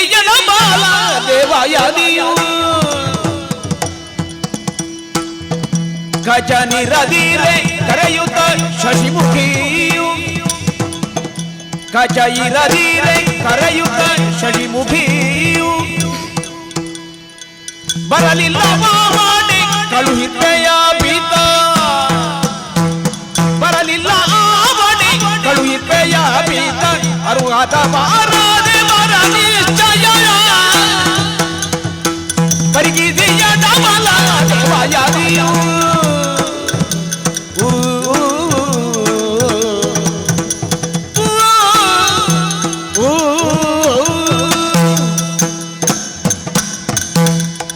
ಅಪ್ಪ ಅಪ್ಪ ಅಪ್ಪ ಏನಪ್ಪ ಇದು? ಛೇ, ಎಲ್ಲ ಸರ್ವಗುಣ ಸಂಪನ್ನರು ಈ ಒಂದರಲ್ಲಿ ಯಾಕಪ್ಪ ಹೀಗೆ ನೀವು? ಛೇ, ಅವೊಬ್ಬ ಹೊತ್ತಲ್ಲದ ಹೊತ್ತಿನಲ್ಲಿ ಬರುವುದಕ್ಕೆ, ನಿಮ್ಮ ತಲೆ ಕೆಡಿಸಿ ಹೋಗುವುದಕ್ಕೆ, ನೀವು ಅವ ಆಡಿಸಿದಾಗೆ ಕುಣಿಯುವುದಕ್ಕೆ, ಎಂಥದ್ದಪ್ಪ ಇದು? ಛೇ, ನಾ ಬಿಡುವುದು ಅಂತ ಆಲೋಚನೆ ಮಾಡಿದ್ದು. ಬಿಡಬೇಕಿದ್ರೊಮ್ಮೆ ಆರಂಭ ಮಾಡಬೇಡುವ? ಆರಂಭ ಮಾಡದೆ ಬಿಡುವುದು ಹೇಗೆ? ಅದಕ್ಕೆ ಇದು ಆರಂಭವೂ ಹೌದು, ಕೊನೆಯೂ ಹೌದು. ಅಪ್ಪ, ಬಿಡಬೇಕು ಅಂತ ಆಲೋಚನೆ ಮಾಡುವುದಲ್ಲಪ್ಪ, ಹಿಡಿಯುವ ಮೊದಲೇ ಯೋಚನೆ ಮಾಡಬೇಕು. ನಮಗೆ ಹಿಡಿಯುವಂಥದ್ದೋ ಬಿಡುವಂಥದ್ದು. ಅಯ್ಯೋ, ಏನು ಮಾಡೋದು? ಇವರ ಮಧ್ಯೆ ಬಂದು ಬಿದ್ದೆ. ಇದು ಪೈತೃಕವಾದದ್ದು. ಅಪ್ಪ, ಎಷ್ಟು ಬಾರಿ ಆಗಿದೆ, ಇವತ್ತು ಮತ್ತೆ ಅದೇ ಆಗುತ್ತಾ ಇದೆ. ಇವರ ಮಧ್ಯೆ ಬಿದ್ದ ಮೇಲೆ ಮತ್ತೆ ಮಧ್ಯವೇ ನನ್ನ ಮೇಲೆ ಬಿತ್ತು. ಛೇ, ನೋಡಿದ್ರು ಅವ ಒಳಮನೆಯಿಂದ ನಾ ಹೊರ ಬರ್ತಾ ಇದ್ದೇನೆ ಅಂತ ತಿಳಿದಾಗಲೇ ಮೆಲ್ಲನೆ ಜಾರಿದ. ಅದರ ಅರ್ಥ ಏನು? ನನಗೊಂದು ಕ್ರಮ. ಯಾರು ಪ್ರಾಮಾಣಿಕರು ನನಗೆ ಶರಣಾಗ್ತಾರೋ, ಶರಣರು ನಾನು ವಿಷ ಕೊಟ್ಟರು ತಗೊಳ್ಳುವ ಜನ. ನಾನು ಬಲ್ಲೆ ಅಪ್ಪ, ಅದನ್ನೇ ಅಲ್ವೋ ಅವರು ಬಳಸಿಕೊಳ್ತಾ ಇರುವುದು. ಅಯ್ಯೋ, ಶಿವದೇವರೇ ವಿಷ ತಗೊಳ್ಳಿಲ್ವೋ? ನಾನು ಶಿವನ ಉದರದಿಂದ ಬಂದದಲ್ವೋ?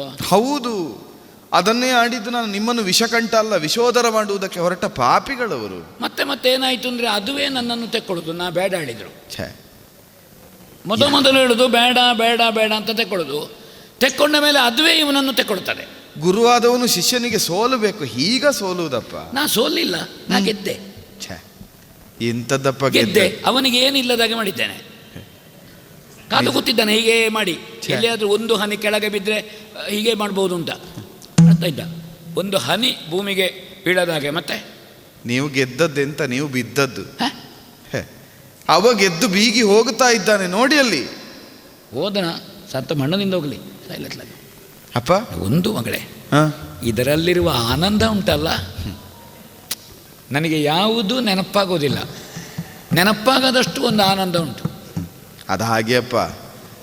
ಅಮಲನ್ನು ಏರಿಸಿಕೊಳ್ಳಬೇಕು ಅಂತ ಹೊರಡೋರಿಗೆ ಎರಡೇ ಕಾರಣ ಇರುವುದು. ಒಂದು ಮರೆಯುವುದು, ಒಂದು ನೆನಪು ಮಾಡಿಕೊಳ್ಳುವುದು ಅಂತ. ಮರೆತರೆ ನೆನಪಿಸುವುದಕ್ಕೆ ಕುಡಿಯುವುದು, ನೆನಪಾದ್ರೆ ಮರೆಯುವುದಕ್ಕೆ ಕುಡಿಯುವುದು. ಒಂದು ಸಾಹಿತ್ಯ ಓದದೆ ಹಾಡ್ಲಿಕ್ಕಾಗೋದು ಇದರಲ್ಲಿ ಮಾತ್ರ. ಹೌದು.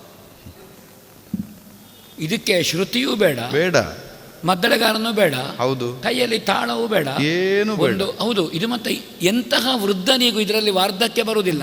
ಅವ ಬಾಮಿನಿಯೇ ಹಾಡುವುದು. ಸರಿ, ಅದೆಲ್ಲ ಒಪ್ಪಿದೆ. ಮತ್ತೆ ಇದರಲ್ಲಿ ಬಾಮಿನಿ ಹಾಡಿದ್ರೆ ಕಂದಾಗೋದಿಲ್ಲ. ಬಾಮಿನಿಯಲ್ಲಿ ಕೆಲವು ಸಲ ಬಾಮಿನಿ ಆದ್ರೆ ಮತ್ತೆ ಕಂದ ಆಗ್ತದೆ. ಇದರಲ್ಲಿ ಕಂದ ಆಗುದಿಲ್ಲ. ಇದರಲ್ಲಿ ವೃತ್ತ ಮಾತ್ರ. ವೃತ್ತ ಮಾತ್ರ.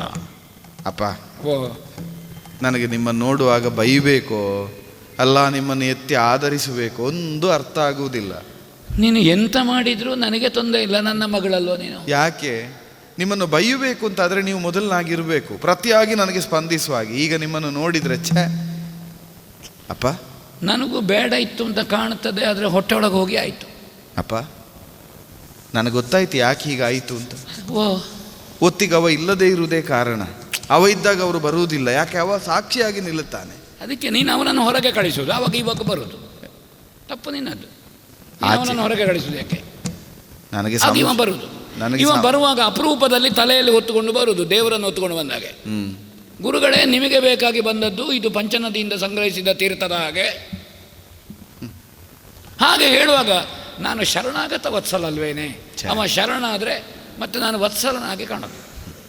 ನೀವು ಅವರನ್ನು ವತ್ಸಭಾವದಿಂದಲೇ ಕಾಣುವುದು, ಅವರು ನಿಮ್ಮನ್ನು ಪೂಜ್ಯ ಭಾವದಿಂದ ನೋಡುವುದಿಲ್ಲ. ಇದಕ್ಕೆ ಬಿಸಿ ಬಿಸಿ ಒಂದು ಅನ್ನ ಹೊಟ್ಟೆಗೆ ಬಿದ್ದರೆ ಉಂಟಲ್ಲ, ಇದು ಕರಗಿ ಹೋಗ್ತದೆ. ವಾತಾವರಣವೇ ಇಷ್ಟು ಬಿಸಿಯಾಗಿದೆ, ನಿಮಗೆ ಅನ್ನದ ಬಿಸಿ ನೆನಪಾಗುತ್ತಾ ಉಂಟಲ್ವ? ಆಯ್ತು, ಒಳ್ಳೆ ಇವತ್ತು ಕಾಯಿಸಿದ ತುಪ್ಪ ಉಂಟಾ? ಸ್ವಲ್ಪ ಬಳಸು, ಆವಾಗ ಇದು ಇಳಿದು ಹೋಗ್ತದೆ. ತುಪ್ಪ ಬೇಕು ಅಂತಾದ್ರೆ ಒಪ್ಪಿತವಾದ ಅವೆಲ್ಲಿಂತ ಬೇಡವಾ? ಯಾರು? ಕಚನಿಲ್ಲಪ್ಪ, ನಿತ್ಯದ ಗೋಳಿದು. ಅವನಿಗೆ ಈಗ ಒಂದು ಅಭ್ಯಾಸ ಆಗಿದೆ, ಎಲ್ಲಿಗೂ ಹೋಗುದು, ನಾವು ಅವನನ್ನು ಕಾಯುವುದು.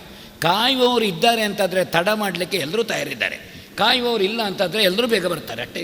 ಆದರೆ ಇಲ್ಲಿ ಇರುವುದು ಹೇಗೆ? ಕಾಯುವವರು ತಡ ಮಾಡುವವರು ಅಂತಲ್ಲ, ತಪ್ಪಿಸುವುದಕ್ಕೆ ಒಬ್ಬ ಇದ್ದಾನೆ, ಅವ ವೃಷಪರ್ವ ಧೂರ್ತ. ಇಲ್ಲ, ಹೊತ್ತಾಗಿ ಸರಿಯಾಗಿ ಬರಬೇಕು ಅಂದ್ರೆ ತಪ್ಪಿಸುವುದೇ. ಈ ಸಲ ಅವನಿಗೆ ಹೆದರಿಕೆ ಆಗಿದೆ, ಅವ ಪ್ರಾಮಾಣಿಕವಾಗಿದ್ದಾನೆ. ನೀವು ಅದೇ ನಿಮ್ಮ ಶಿಷ್ಯರನ್ನೆಲ್ಲ ಮುಖ ನೋಡಿಯೇ ನಂಬುವುದು. ಅಲ್ಲ, ಪ್ರಾಮಾಣಿಕ, ಒಳ್ಳೆಯವಂತ ಹೇಳುವುದಿಲ್ಲ, ಪ್ರಾಮಾಣಿಕ. ಸರಿ, ನಾನು ಅದಕ್ಕೊಂದು ಶಬ್ದ ಸೇರಿಸ್ಲಾ? ಪ್ರಾಮಾಣಿಕ ದುಷ್ಟ. ದೌಷ್ಟ್ಯದಲ್ಲಿ ಪ್ರಾಮಾಣಿಕತೆ ಉಂಟು ಅವನಿಗೆ, ಪ್ರಾಮಾಣಿಕತನ ಉಂಟಲ್ಲ? ಉಂಟು. ಪ್ರಾಮಾಣಿಕ ದುಷ್ಟ, ಪ್ರಾಮಾಣಿಕ ರಾಕ್ಷಸ. ನನ್ನ ಹತ್ರ ಸತ್ಯವನ್ನಲ್ಲದೆ ಬೇರೆ ಎಂತ ಹೇಳುದಿಲ್ಲ. ನಿಮ್ಮಲ್ಲಿಯ ಬಂದ ಕೂಡಲೇ ಕಾಲೇ ಹಿಡಿಯುವುದು. ನೀವು ಸೋಲುವುದೇ ಅದರಲ್ಲಿ ಅಂತ ಅವರಿಗೂ ಗೊತ್ತಿದೆ. ನಾನು ಅಂತಲ್ಲ, ಅದು ಬ್ರಾಹ್ಮಣರ ದೌರ್ಬಲ್ಯವೇ ಅದು. ಹೌದು, ಕಾಲಿಡಿದ ಕೂಡಲೇ ಸೋಲುವುದು. ಒಂದು ಆಶೀರ್ವಾದ ನೀವು ಮಾಡಿ ಆಯ್ತು. ಅದು ಈಗೀಗ ಕಾಲು ಹಿಡಿಯುವುದಿಲ್ಲ, ತೊಡೆ ಮುಟ್ಟುದು, ರಗಳೆ ಮಾಡೋದು. ಕಾಲಿಡಲಿಕ್ಕೆ ಅವನಿಗೆ ನಾಚಿಕೆ ಆಗುದು, ಎಲ್ಲರೆದುರು ಮೆಲ್ಲ ಹೀಗೆ ಮಾಡೋದು, ಇಲ್ಲೆಲ್ಲ ಹೀಗೆಲ್ಲ ಮಾಡೋದು. ಅಪ್ಪ, ಅವ ಕಾಲು ಹಿಡಿದದ್ದು ನಿಮ್ಮನ್ನು ಎಳೆಯುವುದಕ್ಕೆ, ನಿಮ್ಮನ್ನು ಬೀಳಿಸುವುದಕ್ಕೆ, ನಿಮ್ಮ ಪತನ ನೋಡಬೇಕು ಅಂತ ಬಯಸಿದ ಪಾತಕಿ ಅವನ ಮೇಲೆ ನಿಮಗೆ ಕರುಣೆ ಹುಟ್ಟುತ್ತದೆ. ಮಗಳೇ, ಎರಡು ಊಟ ಮಗಳೇ, ಎರಡು. ನೀ ಮಗಳಲ್ಲ, ನನಗೆ ತಾಯಿ. ಎರಡು ಉಣ್ಣಬೇಕು ಅಂತಾದ್ರೆ ನನಗೆ ಅವ ಎಲ್ಲಿಂತ ಬೇಡುವಾ? ಈಗ ಇವ ಬಂದ ಅಂತಾದ್ರೆ ಅವ ಇಲ್ಲ ಅಂತ ಆಗುತ್ತಾನೆ, ಅದಕ್ಕೊಂದಕ್ಕೂ ಸಂಬಂಧ ಉಂಟು. ಅವ ಬಾರದೆ ಊಟ ಇಲ್ವ? ಹಾಗಾದ್ರೆ ಅವ ಬಾರದೆ ಊಟ ಇಲ್ಲ. ನನಗೆ ಹೋದ ಅವ ಹೋಗುವಾಗೆ ಮಾಡಿದ್ದಾನೆ ಅಂತ ಸಂಶಯ ಉಂಟು. ಅಲ್ಲ, ಅವ ಬರುವಾರ ನಾವು ಉಳಿಬೇಕಲ್ಲ. ನೀವು ಕರೆದ್ರೆ ಅವ ಬರ್ತಾನಲ್ಲ, ಮೊದಲವ ಎಲ್ಲಿದ್ದಾನೆ ಅಂತ ನೋಡಿ, ಎಲ್ಲಿದ್ದಾನೆ ಅಂತ ಊಟ ಮಾಡದೆ ಕರೀಲಿಕ್ಕೆ ಆಗುದಿಲ್ಲ. ನಾನು ನೀವೇ ಹೇಳಿದ ಒಂದು ಮಾತು ನೆನಪು ಮಾಡ್ಲಾ? ನಿಮ್ಮ ಶಿಷ್ಯರ ಕತ್ತಿಗಿಂತ ನಿಮ್ಮ ನಾಲಗೆ ಹರಿತ. ಒಮ್ಮೆ ಕರೀರಿ.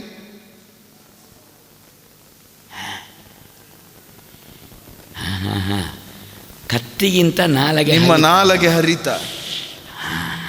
ನಿಮ್ಮ ನಾಲಗೆಯಲ್ಲಿ ಬರುವುದು ಮಂತ್ರ, ಸತ್ತವರನ್ನು ಬದುಕಿಸುವ ಚಿರಂಜೀವತ್ವ. ಕರೀರಿ ಒಮ್ಮೆ ನೋಡು. ಶುದ್ಧಾಚಮನ ಮಾಡಿದ್ದೇನೆ. ಹೌದು. ಓಂ ಋಗ್ವೇದಾಯ ಸ್ವಾಹ, ಯಜುರ್ವೇದಾಯ ಸ್ವಾಹ, ಸಾಮವೇದಾಯ ಸ್ವಾಹ, ಅಥರ್ವವೇದಾಯ ನಮಃ. ಪ್ರಣವಸ್ಯ ಪರಬ್ರಹ್ಮ ಋಷಿ ದೇವಿ ಗಾಯತ್ರಿ ಚಂದ.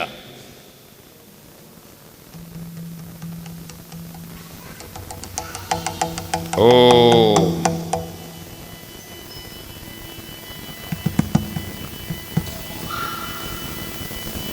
ಪ್ರಣವೋಧನು ಶರೋಹ್ಯಾತ್ಮ ಬ್ರಹ್ಮತಂ ಲಕ್ಷ ಮುಚ್ಚತೆ.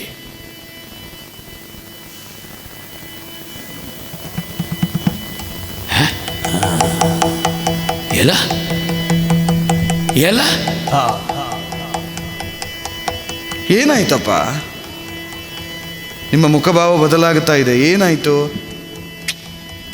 ಯಂ ವೈದಿಕ ಮಂತ್ರ, ಶಾಂತಿ ಮಂತ್ರ ಹೇಳಬೇಕು. ಋಷಸ್ಯ ಪುರಾಣ.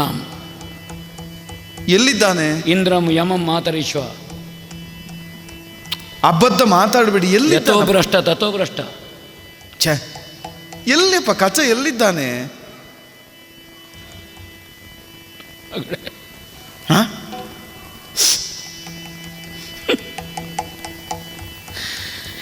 ಯಾವುದನ್ನು ನಾನು ಕುಡಿದನೋ ಹೊಟ್ಟೆಗೆ ಸೇರಿಸಿದನೋ ಆ ಮಧ್ಯದಲ್ಲಿ ಭಸ್ಮವಾಗಿ ನನ್ನ ಉದರದೊಳಗೆ ಶಿವ ಶಿವ ಶಿವ ಶಿವ ಶಿವ.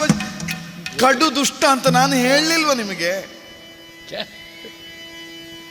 ಬದುಕಿಸಿ ಭಸ್ಮವಾಗಿ ಮದ್ಯದ ಜೊತೆಗೆ ನನ್ನ ಉದರದಲ್ಲಿ ಅದನ್ನು ಬೆರಕೆ ಮಾಡಿ ಜಗತ್ತಿನ ಮೊದಲ ಕಲಬೆರಕೆ ಮಾಡಿದ ಮಹಿಮ ಅಂತ ಆಯ್ತಾ ಇಲ್ವೋ?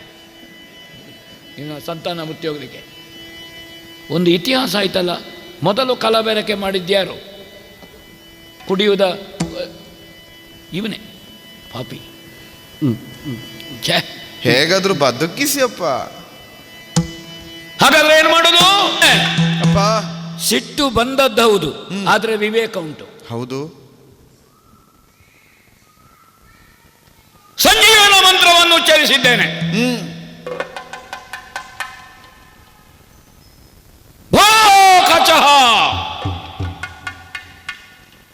ಸಜೀವನಾಗು, ಸಜೀವನಾಗು.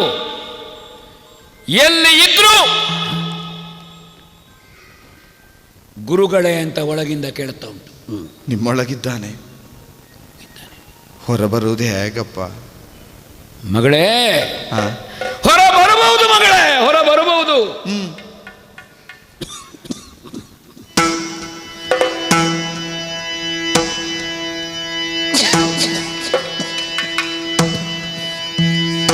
ಸುರಯ ಸೇವಿದೆ ಮಗ ದುರ್ರಿತವ ಬ್ರಹ್ಮ ಜಯ ಜಗದಿ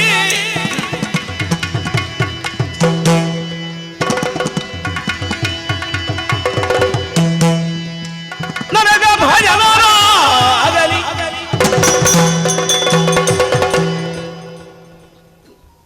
ಬರಬಹುದು. ಬರಬೇಕಿದ್ರೆ ನನ್ನ ಹೊಟ್ಟೆಯನ್ನು ಸೀಳಿಯೇ ಬರಬೇಕು. ಗರ್ಭೀಕರಿಸಿಕೊಂಡಂತಹ ಜೀವ ಹೊರಗೆ ಬರುವಂತಹ ದ್ವಾರ ತಾಯಂದಿರಿಗಲ್ಲದೆ ಬೇರೆ ಜಗತ್ತಿನಲ್ಲಿ ಯಾವ ಪುರುಷ ವರ್ಗಕ್ಕೂ ಭಗವಂತ ಕೊಡಲಿಲ್ಲ. ಸತ್ಯ. ಅದಕ್ಕಾಗಿ ತಾಯಿಯ ಹೆರಿಗೆ ಋಣವನ್ನು ಯಾವ ಗಂಡಸಿಗೂ ತೀರಿಸಲಿಕ್ಕಾಗುವುದಿಲ್ಲ. ತಾಯಿಯ ಸೇವೆ ಮಾಡಿಯೇ ತೀರಿಸಬೇಕು. ಸತ್ಯ. ಹೆಣ್ಮಕ್ಕಳು ತಾಯಿಯಾಗಿ ಮಾಡಬಹುದು.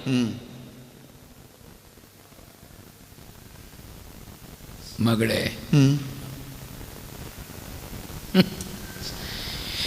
ಯಾರ ಪ್ರಾರಬ್ಧವೋ ಯಾರ ಹಣೆ ಬರವೋ ಅಂತ ಹೇಳಲಿಕ್ಕೆ ನಾ ಶಕ್ತನಲ್ಲ ಮಗಳೇ.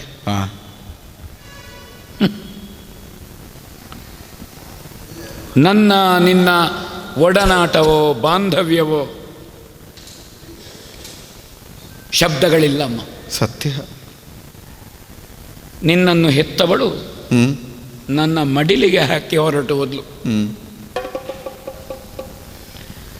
ಹಸಿ ಕೂಸಾಗಿರುವಾಗಲೇ ಜೋಗುಳ ಹೇಳಿ ತೊಟ್ಟಿಲು ತೂಗಬೇಕಾದವಳ ಮುಖ ನೀ ನೋಡ್ಲಿಲ್ಲ. ಜೋಗುಳ ಹೇಳಲಿಕ್ಕೋ ತೊಟ್ಟಿಲು ತೂಗಲಿಕ್ಕೋ ನಿನ್ನನ್ನು ತೊಟ್ಟಿಲಿಗೆ ಹಾಕಿ ಕಲ್ತವ ನಾನು. ಕಲಿಯದೆ ನನಗೆ ನಿರ್ವಾಹ ಇಲ್ಲ. ಬುದ್ಧಿ ತಿಳಿದಲ್ಲಿಂದ ನೀನು ತಾಯಿಯನ್ನು, ತಂದೆಯನ್ನು, ಅಣ್ಣನನ್ನೋ, ತಮ್ಮನನ್ನೋ, ಬಂಧುಗಳನ್ನೋ, ಬಳಗವನ್ನೋ ಎಲ್ಲವನ್ನು ಈ ಅಪ್ಪನಲ್ಲಿ ಕಂಡಿದ್ದಿ.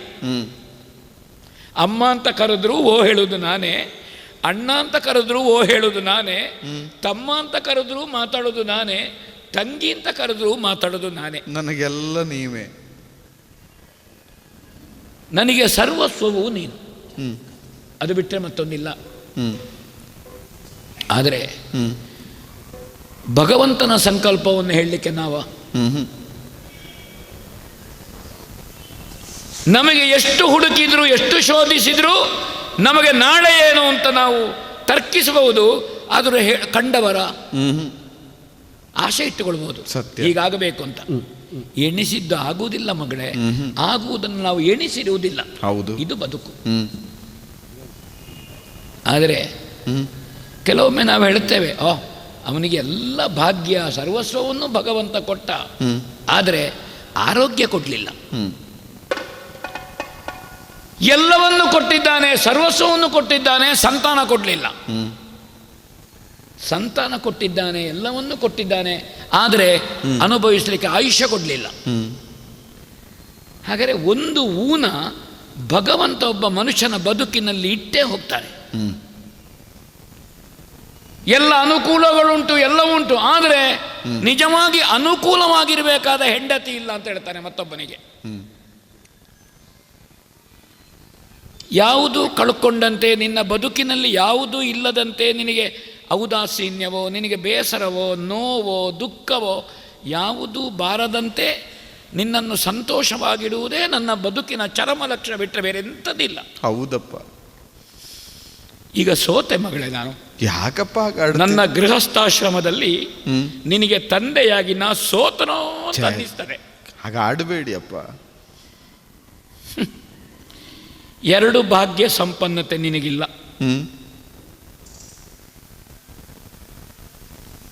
ನಾನು ಹೊಟ್ಟೆಯನ್ನು ಸೀಳದೆ ಇವ ಹೊರಗೆ ಬರುವುದೇಗೆ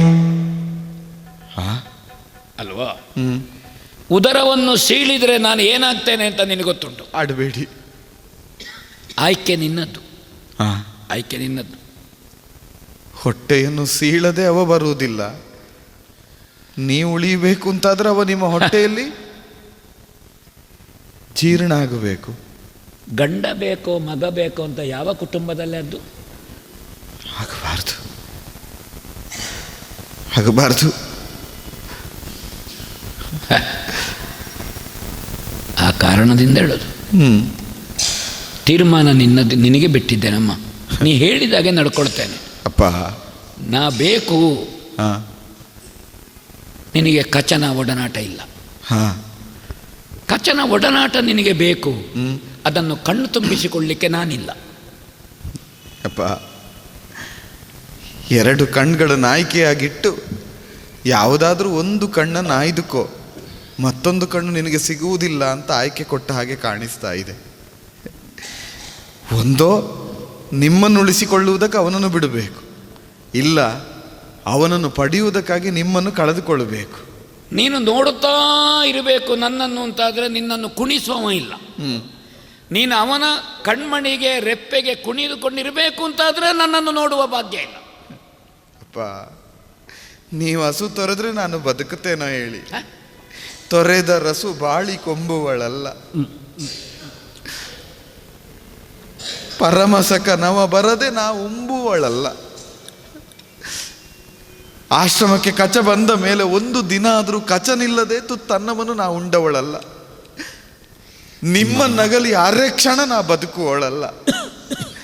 ನನಗೆ ನೀವೂ ಬೇಕು, ಕಚನೂ ಬೇಕು. 2 ಕಣ್ಣಿಲ್ಲದೆ ಇರುವಂತಹ ಸ್ಥಿತಿ ನನಗೆ ಬೇಡ. ನನಗೆ ನೀವು ಬೇಕಪ್ಪ. ಗೋಪಾಲಕಲಿಲ್ಲದೆ ಇವತ್ತು ಹಸುಗಳು ಕಣ್ಣೀರಿಳಿಸುತ್ತಾ ಹಟ್ಟಿಗೆ ಬಂದಿದ್ದಾವೆ. ಮೂಕ ಪ್ರಾಣಿಗಳ ವೇದನೆಯಲ್ಲಿ ನನಗೆ ಅರ್ಥ ಆಗಿದೆ. ಆ ಕಚನ ಒಡನಾಟ ನಮ್ಮ ಕೊಟ್ಟಿಗೆಯಲ್ಲಿರುವ ಹಸುಗಳಿಗೆ ಎಷ್ಟುಂಟು ನೋಡಿ. ಮೂಕ ಪ್ರಾಣಿಗಳಿಗೆ ಅಷ್ಟಾಗಿದೆ. ಹಾರಾಡುವ ಗಿಳಿಗಳು, ಕೂಜನದಿಂದ ಕೂಗಾಡುವ ಕೋಗಿಲೆಗಳು, ಮಾವಿನ ಮರ ಚಿಗುರದಿದ್ರೂ ಕಚನನ್ನು ಕಂಡಾವಾಗುವ ಹಾಡುವ ಕೋಗಿಲೆಗಳಿಲ್ಲಿ. ಇವತ್ತು ನೋಡಿ ಅಪ್ಪ, ಕೋಗಿಲೆಗಳು ಕೂಗಲಲ್ಲವು, ಕೇಕಿಗಳು ಕುಣಿಯಲಲ್ಲವು. ಬೆಕ್ಕು ಹಾಲು ಕುಡಿಬೇಕಿದ್ರೆ ಕಚ ಇರಬೇಕು. ಹಟ್ಟಿಯಲ್ಲಿರುವ ಹಸುಗಳು ಹಾಲು ಕೊಡಬೇಕಿದ್ರೆ ಕಚನಿರಬೇಕು. ಒಲೆಯಲ್ಲಿರುವ ಶಾಖಪಾಕಗಳು ಬೇಯಬೇಕಿದ್ರೆ ಕಚ ಇರಬೇಕು. ಒಲೆಯಲ್ಲಿರುವ ಕಟ್ಟಿಗೆ ಉರಿಬೇಕಿದ್ರೆ ಕಚ ಬೇಕು. ನಿನ್ನ ಗೆಜ್ಜೆಯ ನಾದ ಕೇಳಬೇಕಿದ್ರೆ ಕಚ ಬೇಕು. ಹೌದು. ನಿನ್ನ ಕೈಯ ಕಂಕಣದ ರವದಲ್ಲಿ ಕಚನ ಹೆಜ್ಜೆಗಾರಿಕೆ ಇದೆ. ಆ ಶ್ರುತಿ ಇಲ್ಲದೆ ನಿನ್ನ ಗಂಟಲು ಉಲಿಯುವುದಿಲ್ಲ. ಕಚನಿಲ್ಲದೆ ನಿಮ್ಮ ಮಗಳ ಕೊರಳು ಮೂಕ. ಮಗು ಅಪ್ಪ, ಶುಕ್ರನ ದುರಂತವೋ ಶುಕ್ರನ ಉತ್ಕರ್ಷವೋ ಗೊತ್ತಿಲ್ಲ. ಈಶ್ವರ ಅರ್ಪಣ ಅಂತ ಹೇಳ್ತೇನೆ ಅಷ್ಟೇ. ಹೋಗ್ರಿ, ಅವಳನ್ನು ಕಳ್ಕೊಂಡ ಮೇಲೆ ನನ್ನನ್ನು ಇಲ್ಲಿಯವರೆಗೆ ಎಳ್ಕೊಂಡು ಬಂದದ್ದು ನೀನು.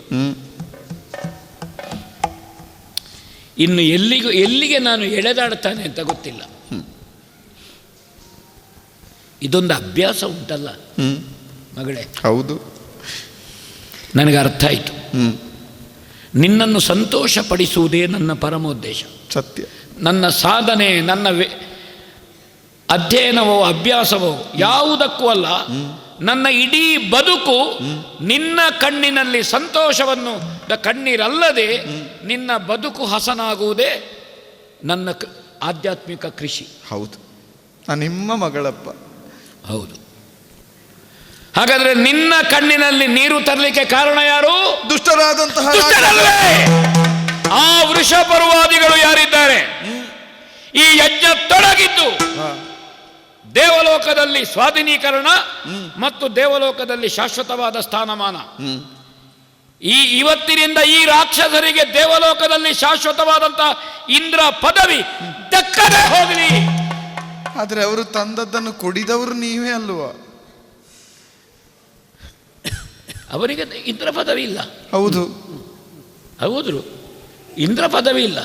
ಏನಿದ್ರು ಇನ್ನು ಇಲ್ಲಿ ಒದ್ದಾಡಬೇಕು, ಇಲ್ಲೇ ಇರಬೇಕು. ಇಲ್ಲಿ ಸ್ಮಶಾನಕ್ಕೆ ಕಟ್ಟಿಗೆ ಹೊತ್ತೇ ಸಾಯ್ಬೇಕು ಅವರು. ಶಿಕ್ಷೆ. ಹೌದು. ಆದರೆ ಸುರೆಯನ್ನು ಕುಡ್ದವರು ನೀವು ದೋಷಿಗಳಲ್ವ? ಓ, ನನ್ನ ಬ್ರಾಹ್ಮಣ್ಯ, ನನ್ನ ವಿವೇಕ ಅಲ್ವ? ಹಾಗಾದ್ರೆ ಏನು ಮಾಡುದು? ಸುರಾಪಾನದಿಂದ ನನ್ನ ವಿವೇಕ ನಷ್ಟವಾಗಿ ಹೋಯಿತು, ನನ್ನ ವಿವೇಕ ಭ್ರಷ್ಟವಾಗಿ ಹೋಯಿತು. ನಾಳೆಯಿಂದ ಮೊದಲುಕೊಂಡು ಅಥವಾ ಈ ಕ್ಷಣದಿಂದ ಮೊದಲುಕೊಂಡು ವೇದಾನುಷ್ಠಾನ, ಬ್ರಾಹ್ಮಣ್ಯದ ಅನುಷ್ಠಾನ ಮಾಡುವ ಯಾವನೇ ಇರಲಿ, ಸುರಾಪಾನ ಮಾಡಿದರೆ ಅವನಿಗೆ ಬ್ರಹ್ಮಹತ್ಯೆ ದೋಷ ಬಂದು ಹೋಗಲಿ. ತೃಪ್ತಿ ಆಯ್ತು ನನಗೆ ಈ ಕ್ಷಣದಿಂದ. ಸರಿ, ಈ ಪೂರ್ವದ್ದನ್ನು ನಾನು ಪ್ರಶ್ನಿಸುವುದೇ ಇಲ್ಲ. ನಿನ್ನ ಅಪ್ಪ ನಾನಿದ್ದೇನಲ್ಲ. ಹೌದು ಮಗಳೇ, ಅಪ್ಪ,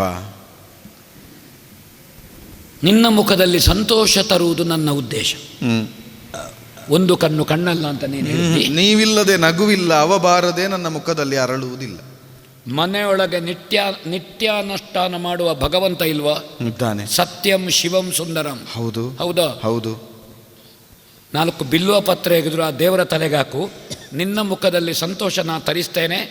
ಮುಂದಿನ ದೃಶ್ಯಕ್ಕೆ ನೀನು ಇರಬೇಡ, ನಿನಗೆ ನೋಡ್ಲಿಕ್ಕೆ ಸಾಧ್ಯ ಇಲ್ಲ. ಆದೀತಪ್ಪ, ಒಳಮನೆಯನ್ನು ನಿನ್ನ ಮುಖದಲ್ಲಿ ಸಂತೋಷ ಬರುವ ಸಂದರ್ಭದಲ್ಲಿ, ಹೌದೌದು, ಆ ಸಂದರ್ಭವನ್ನು ನಾನು ನಿರ್ಮಾಣ ಮಾಡ್ತೇನೆ.